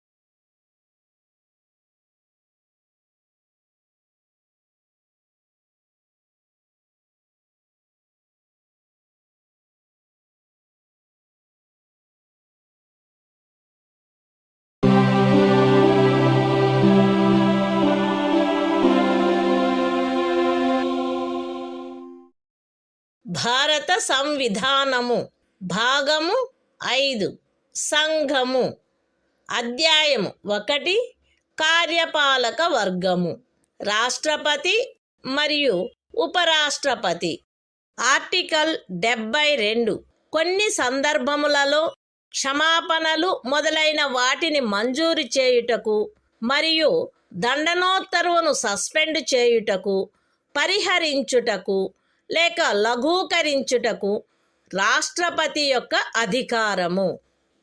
రాష్ట్రపతి ఈ క్రింది సందర్భములలో నేర నిర్ణీతుడైన వ్యక్తికి క్షమాపణలను, తాత్కాలిక నిలుపుదలను, వాయిదాలను లేక పరిహరణలను మంజూరు చేయుటకు, లేక ఆ వ్యక్తిపై విధించబడిన దండనోత్తర్వును సస్పెండు చేయుటకు, పరిహరించుటకు లేక లఘూకరించుటకు అధికారము కలిగియుండును.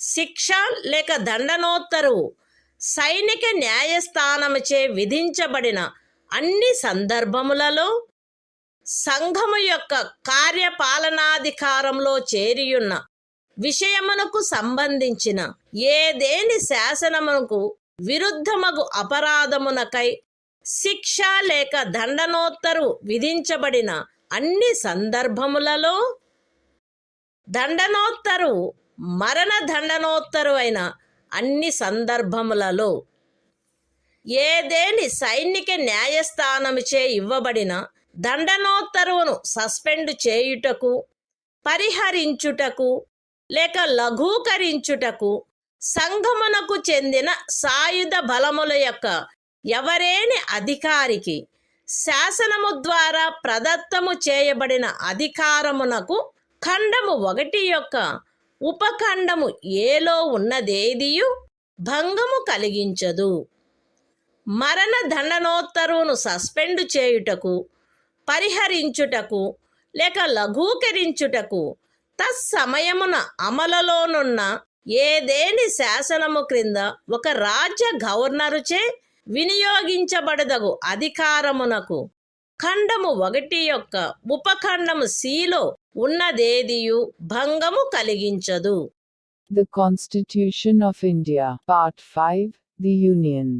Chapter 1. The Executive. The President and Vice President. Article 72. Power of President to grant pardons, etc. and to suspend, remit, or commute sentences in certain cases. 1. The President shall have the power to grant pardons, reprieves, respites, or remissions of punishment, or to suspend, remit, or commute the sentence of any person convicted of any offense, in all cases where the punishment or sentence is by a court-martial. B. In all cases where the punishment or sentence is for an offense against any law relating to a matter to which the executive power of the Union extends. C.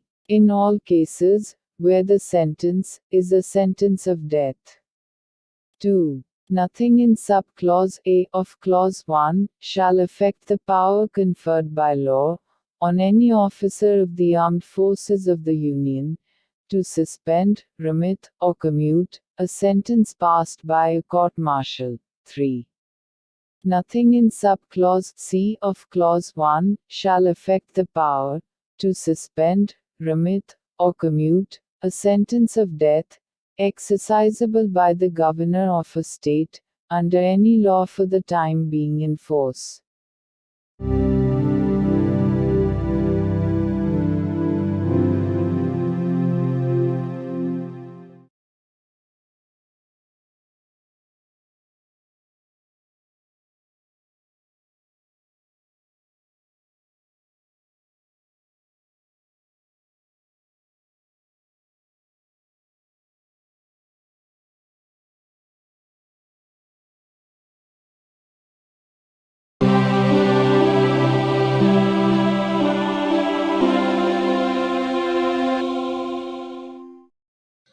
భారత సంవిధానము భాగము 5 సంఘము అధ్యాయము 1 కార్యపాలక వర్గము రాష్ట్రపతి మరియు ఉపరాష్ట్రపతి.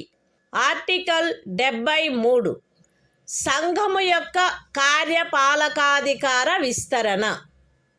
ఈ సంవిధాన నిబంధనలకు అధ్యయనమై సంఘము యొక్క కార్యపాలకాధికారములో ఈ క్రిందివి చేరియుండును. ఏ విషయములను గురించి శాసనములను చేయుటకు పార్లమెంటు అధికారము గలదో ఆ విషయములు మరియు ఏదేని సంధి లేక ఖరారును బట్టి భారత ప్రభుత్వముచే వినియోగించబడదగు హక్కుల యొక్క, ప్రాధికారము యొక్క మరియు అధికారిత యొక్క వినియోగము.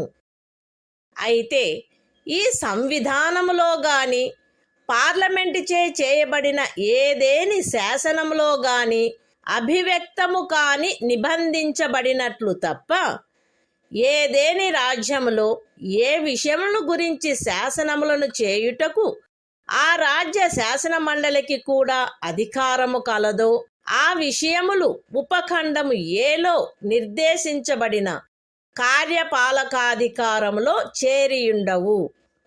ఏ విషయముల గురించి ఒక రాజ్యము కొరకు శాసనములు చేయుటకు పార్లమెంటుకు అధికారము కలదో ఆ విషయములలో ఆ రాజ్యము మరియు ఆ రాజ్యపు ఎవరేని అధికారి లేక ప్రాధికారి ఈ సంవిధానము యొక్క ప్రారంభమునకు అవ్యవహిత పూర్వము చలాయించగలిగి ఉండినట్టి కార్యపాలకాధికారమును లేక కృత్యములను ఈ అనుచ్ఛేదములో ఏమి ఉన్నప్పటికీ పార్లమెంటుచే అన్యథా నిబంధించబడినంత వరకు ఆ రాజ్యము మరియు ఆ రాజ్యపు ఎవరేని అధికారి లేక ప్రాధికారి చలాయించుచుండుట కొనసాగించవచ్చును.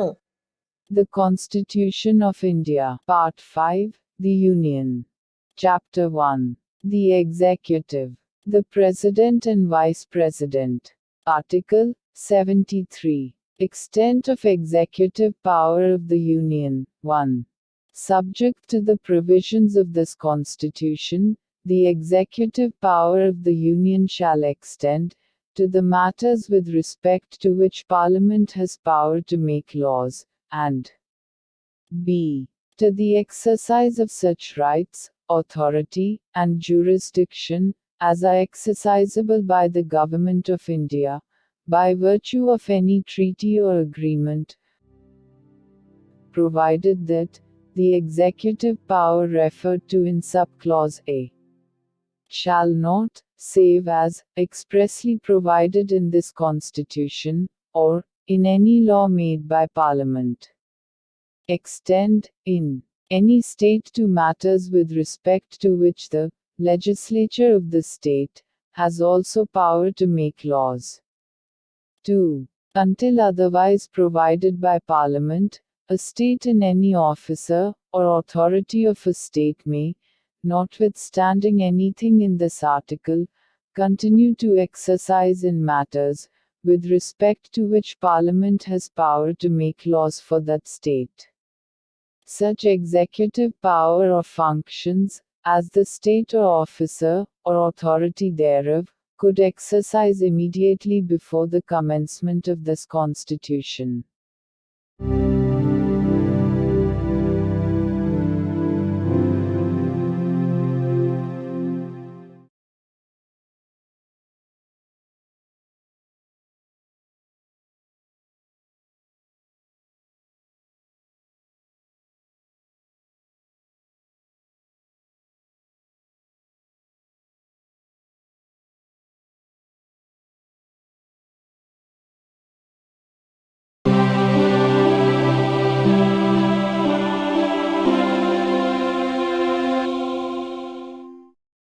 భారత సంవిధానము భాగము 5 సంఘము అధ్యాయము 1 కార్యపాలక వర్గము మంత్రి పరిషత్తు ఆర్టికల్ 74 రాష్ట్రపతికి సహాయపడుటకును సలహానిచ్చుటకును మంత్రి పరిషత్తు రాష్ట్రపతికి సహాయపడుటకును సలహానిచ్చుటకును ప్రధానమంత్రి ఆధిపత్యమున ఒక మంత్రి పరిషత్తు ఉండవలెను. రాష్ట్రపతి తన కృత్యములను నిర్వహించుటలో అట్టి సలహాననుసరించి వ్యవహరించవలెను. అయితే రాష్ట్రపతి సాధారణముగా గాని అన్యథా గాని అట్టి సలహాలను పునఃపర్యాలోచించవలసినదిగా మంత్రి పరిషత్తును కోరవచ్చును. మరియు రాష్ట్రపతి అట్టి పునఃపర్యాలోచన తర్వాత ఇవ్వబడిన సలహాననుసరించి వ్యవహరించవలెను. రాష్ట్రపతికి మంత్రులచే ఏదేని సలహా ఇయ్యబడినదా, అట్లయినచో అది ఏది అను ప్రశ్న ఏ న్యాయస్థానమందును పరిశీలించబడరాదు.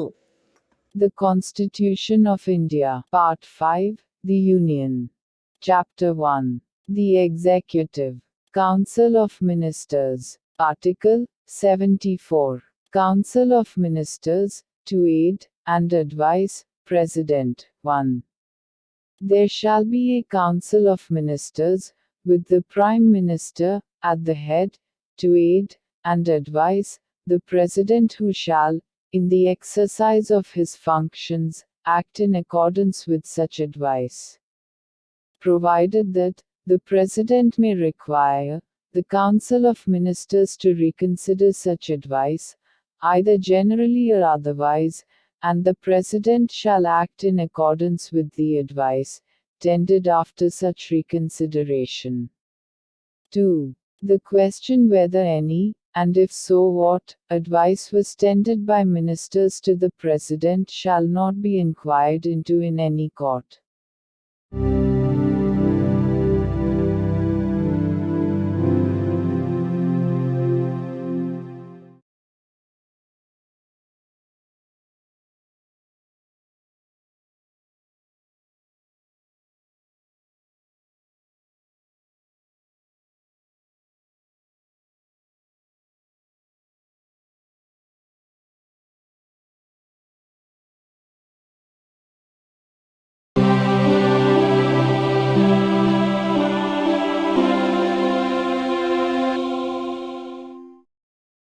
భారత సంవిధానము భాగము 5 సంఘము. అధ్యాయము 1 కార్యపాలక వర్గము. మంత్రి పరిషత్తు. ఆర్టికల్ 75. మంత్రులను గూర్చిన ఇతర నిబంధనలు. ప్రధానమంత్రి రాష్ట్రపతిచే నియమించబడవలెను. ఇతర మంత్రులు ప్రధానమంత్రి సలహాపై రాష్ట్రపతిచే నియమించబడవలెను. మంత్రి పరిషత్తులో ప్రధానమంత్రితో సహా మొత్తము మంత్రుల సంఖ్య లోక్సభలోని మొత్తము సభ్యుల సంఖ్యలో 15% మించరాదు.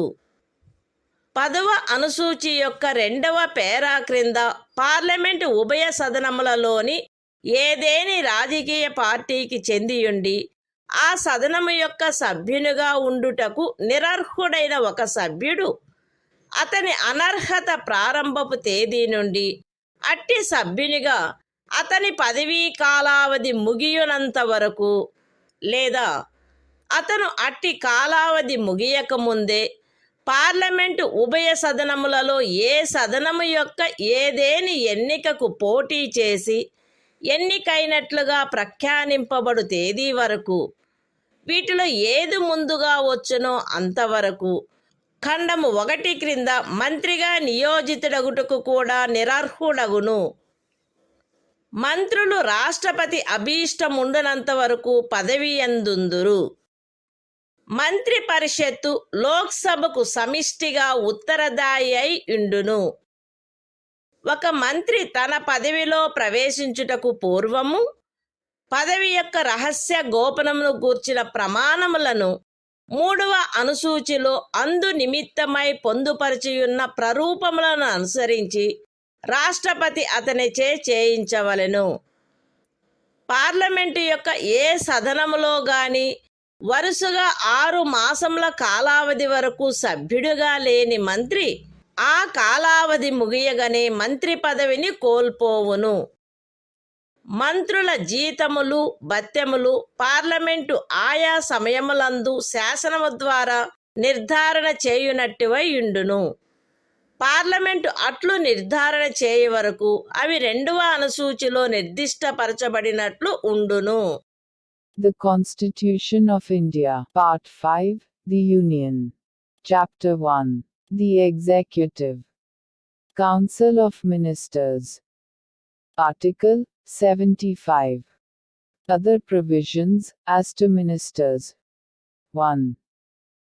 The Prime Minister shall be appointed by the President, and the other ministers shall be appointed by the President, on the advice of the Prime Minister. 1a. The total number of ministers, including the Prime Minister, in the Council of Ministers, shall not exceed 15% of the total number of members of the House of the People. 1b. A member of either House of Parliament, belonging to any political party, who is disqualified for being a member of that House, under paragraph 2 of the 10th schedule, shall also be disqualified to be appointed as a minister under clause 1.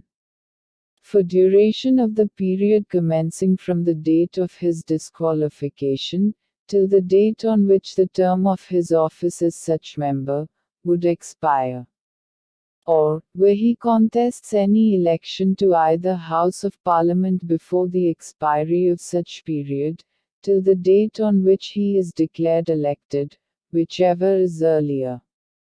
2. The ministers shall hold office during the pleasure of the President.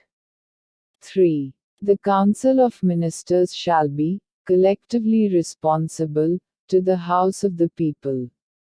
4. Before a minister enters upon his office, the President shall administer to him the oaths of office and of secrecy according to the forms set out for the purpose in the 3rd schedule.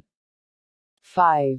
A minister who, for any period of 6 consecutive months, is not a member of either House of Parliament, shall at the expiration of that period cease to be a minister. 6. The salaries and allowances of ministers shall be such as Parliament may from time to time by law determine, and, until Parliament so determines, shall be as specified in the 2nd schedule.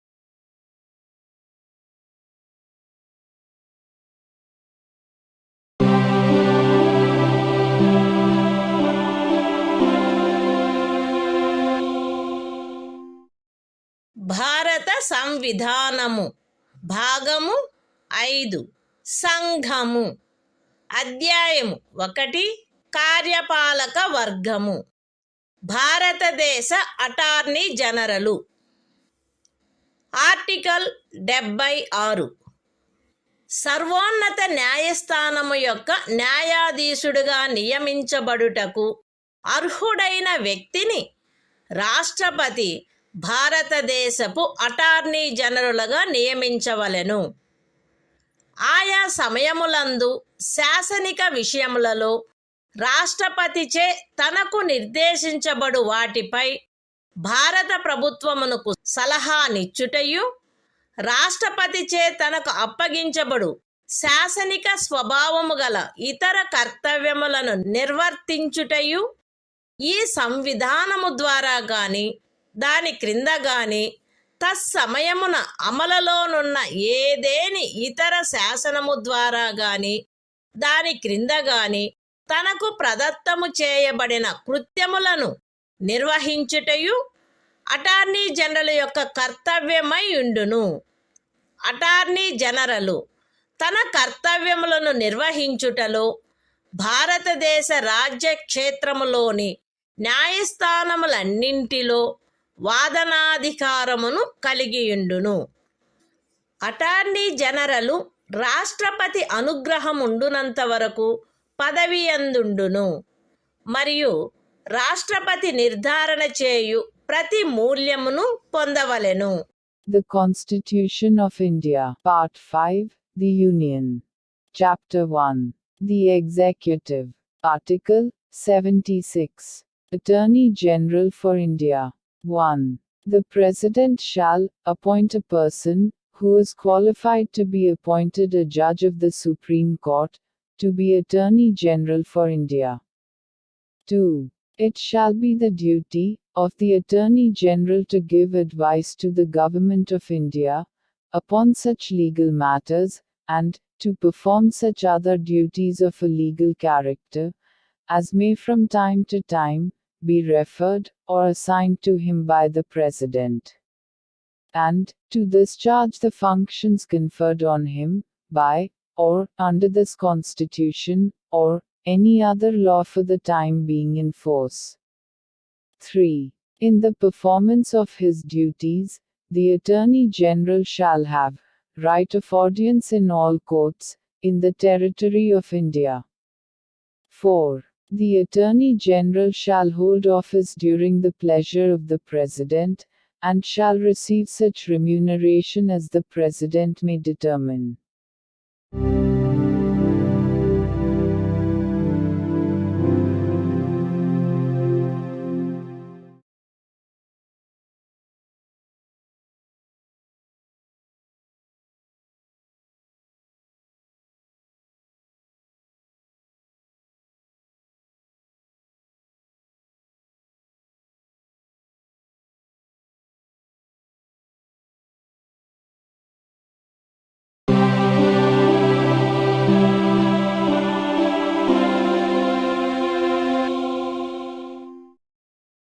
భారత సంవిధానము భాగము 5 సంఘము అధ్యాయం 1 కార్యపాలక వర్గము ప్రభుత్వము యొక్క కార్యకలాప నిర్వహణ article 77 భారత ప్రభుత్వమునకు చెందిన కార్యపాలక చర్యాంతయు రాష్ట్రపతి పేర తీసుకొనబడినట్లు అభివ్యక్తపరచబడవలెను. రాష్ట్రపతి పేర చేయబడిన మరియు వ్రాసి ఇయ్యబడిన ఉత్తర్వులు మరియు ఇతర పత్రములు రాష్ట్రపతి చేయు నియమావళిలో నిర్దిష్టపరచబడు రీతిగా అది ప్రమాణితము చేయబడవలెను. అట్లు అది ప్రమాణితము చేయబడిన ఉత్తర్వు యొక్క లేక పత్రము యొక్క మాన్యత అది రాష్ట్రపతిచే చేయబడినట్టి లేక వ్రాసి ఇయ్యబడినట్టి ఉత్తర్వు లేక పత్రము కాదనడి కారణమును బట్టి ప్రశ్నించబడరాదు. రాష్ట్రపతి భారత ప్రభుత్వమునకు చెందిన కార్యకలాపములను మిక్కిలి సుకరముగా జరుపుటకును ఆ కార్యకలాపములను మంత్రులకు కేటాయించుటకును నియమావళిని చేయవలెను. The Constitution of India. Part 5. The Union. Chapter 1. The Executive. Conduct of Government Business. Article 77. Conduct of Business of the Government of India. 1. All executive action of the Government of India shall be expressed to be taken in the name of the President. 2. Orders and other instruments made and executed in the name of the President shall be authenticated in such manner as may be specified in rules to be made by the President. And the validity of an order or instrument which is so authenticated shall not be called in question on the ground that it is not an order or instrument made or executed by the President. 3. The President shall make rules for the more convenient transaction of the business of the Government of India, and for the allocation among ministers of the said business.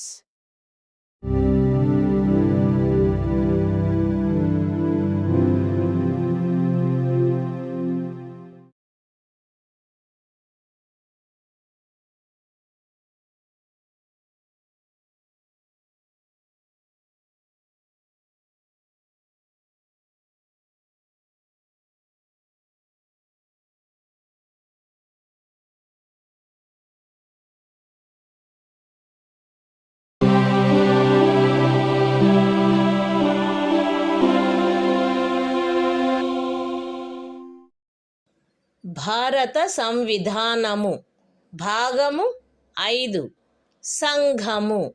అధ్యాయం 1 కార్యపాలక వర్గము. ప్రభుత్వము యొక్క కార్యకలాప నిర్వహణ. Article 78.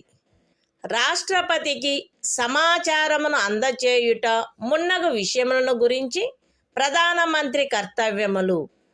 ఈ క్రింద తెలుపబడినవి ప్రధానమంత్రి కర్తవ్యములై ఉండును.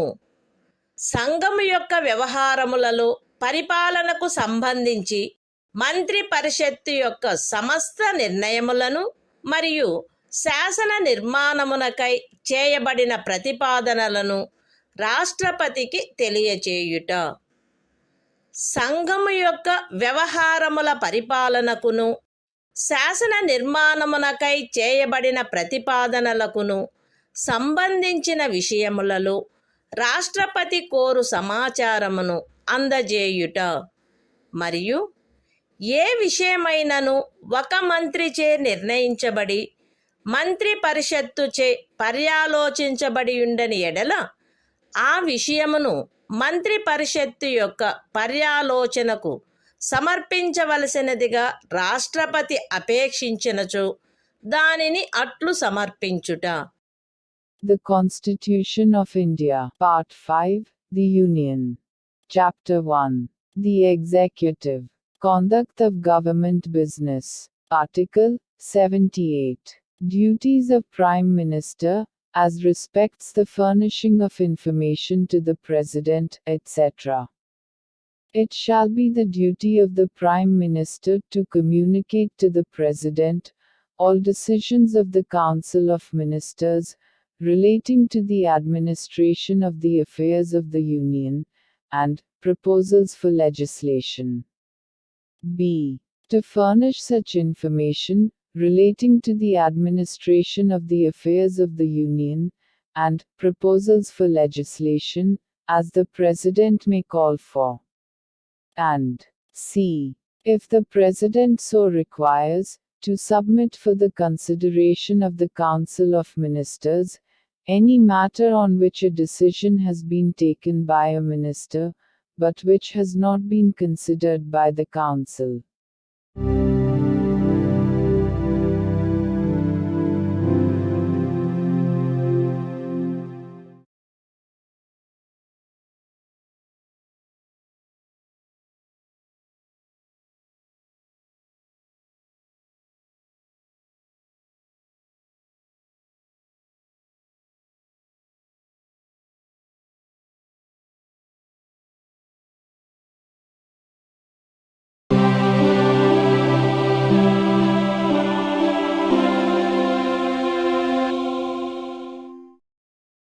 భారత సంవిధానము. భాగము 5 సంఘము. అధ్యాయం 2 పార్లమెంటు. సాధారణ విషయములు. ఆర్టికల్ 79. పార్లమెంటు యొక్క సంఘటన. సంఘమునకు రాష్ట్రపతితోనూ క్రమముగా రాజ్యసభ మరియు లోక్సభ అని అనబడు 2 సదనములతో కూడిన ఒక పార్లమెంటు ఉండవలెను. The Constitution of India, Part 5, The Union. Chapter 2. Parliament. General. Article 79. Constitution of Parliament. There shall be a Parliament for the Union, which shall consist of the President, and 2 houses, to be known respectively as the Council of States, and the House of the People.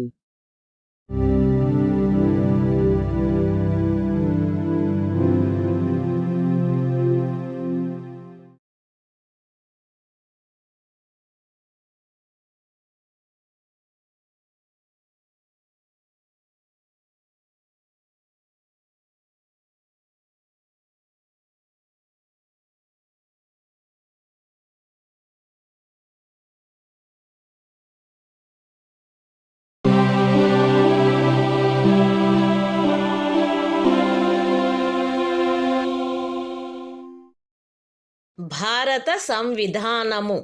భాగము 5 సంఘము. అధ్యాయం 2 parliament సాధారణ విషయములు. Article 80 Rajya Sabha సంరచన. Rajya Sabha ఈ క్రింది వారితో కూడి ఉండవలెను. ఖండము 3 యొక్క నిబంధనలను అనుసరించి రాష్ట్రపతిచే నామనిర్దేశము చేయబడు 12 మంది సభ్యులు మరియు రాజ్యముల యొక్కయు సంఘ రాజ్య క్షేత్రముల యొక్కయు 238 మందికి మించని ప్రతినిధులు. రాజ్యసభలో రాజ్యముల యొక్కయు సంఘ రాజ్య క్షేత్రముల యొక్కయు ప్రతినిధులచే పూరించబడవలసిన స్థానముల కేటాయింపు 4వ అనుసూచి యందు గల తద్విషయక నిబంధనలను అనుసరించి ఉండవలెను. ఖండము 1 యొక్క ఉపఖండము ఏ క్రింద రాష్ట్రపతిచే నామనిర్దేశము చేయబడు సభ్యులు ఈ క్రింది వాటిని పోలిన విషయములందు విశేష జ్ఞానమును కాని ఆచరణానుభవమును కాని కలిగిన వ్యక్తులై ఉండవలెను. అనగా సాహిత్యము, విజ్ఞాన శాస్త్రము, కళ మరియు సాంఘిక సేవ. రాజ్యసభకు ప్రతి రాజ్యం యొక్క శాసనసభలోని ఎన్నుకొనబడిన సభ్యులచే ఏకల అంతరణీయ ఓటు ద్వారా అనుపాతిక ప్రాతినిధ్య పద్ధతిని అనుసరించి ఆ రాజ్యం యొక్క ప్రతినిధులు ఎన్నుకొనబడవలెను. రాజ్యసభకు సంఘ రాజ్య క్షేత్రముల యొక్క ప్రతినిధులు పార్లమెంటు శాసనము ద్వారా విహితపరచు రీతిలో ఎంపిక చేయబడవలెను. The Constitution of India, Part 5, The Union. Chapter 2, Parliament, General. Article 80. Composition of the Council of States. 1. The Council of States shall consist of 12 members to be nominated by the President, in accordance with the provisions of Clause 3. And b. Not more than 238 representatives of the states, and of the Union territories. 2. The allocation of seats, in the Council of States, to be filled by representatives of the states and of the Union territories, shall be in accordance with the provisions in that behalf contained in the 4th schedule. 3. The members to be nominated by the President under subclause A of Clause 1 shall consist of persons having special knowledge or practical experience in respect of such matters as the following, namely, literature, science, art and social service. 4. The representatives of each state, in the Council of States, shall be elected, by the elected members of the Legislative Assembly of the state, in accordance with the system of proportional representation, by means of the single transferable vote. 5. The representatives of the Union territories in the Council of States shall be chosen in such manner, as Parliament may by law prescribe.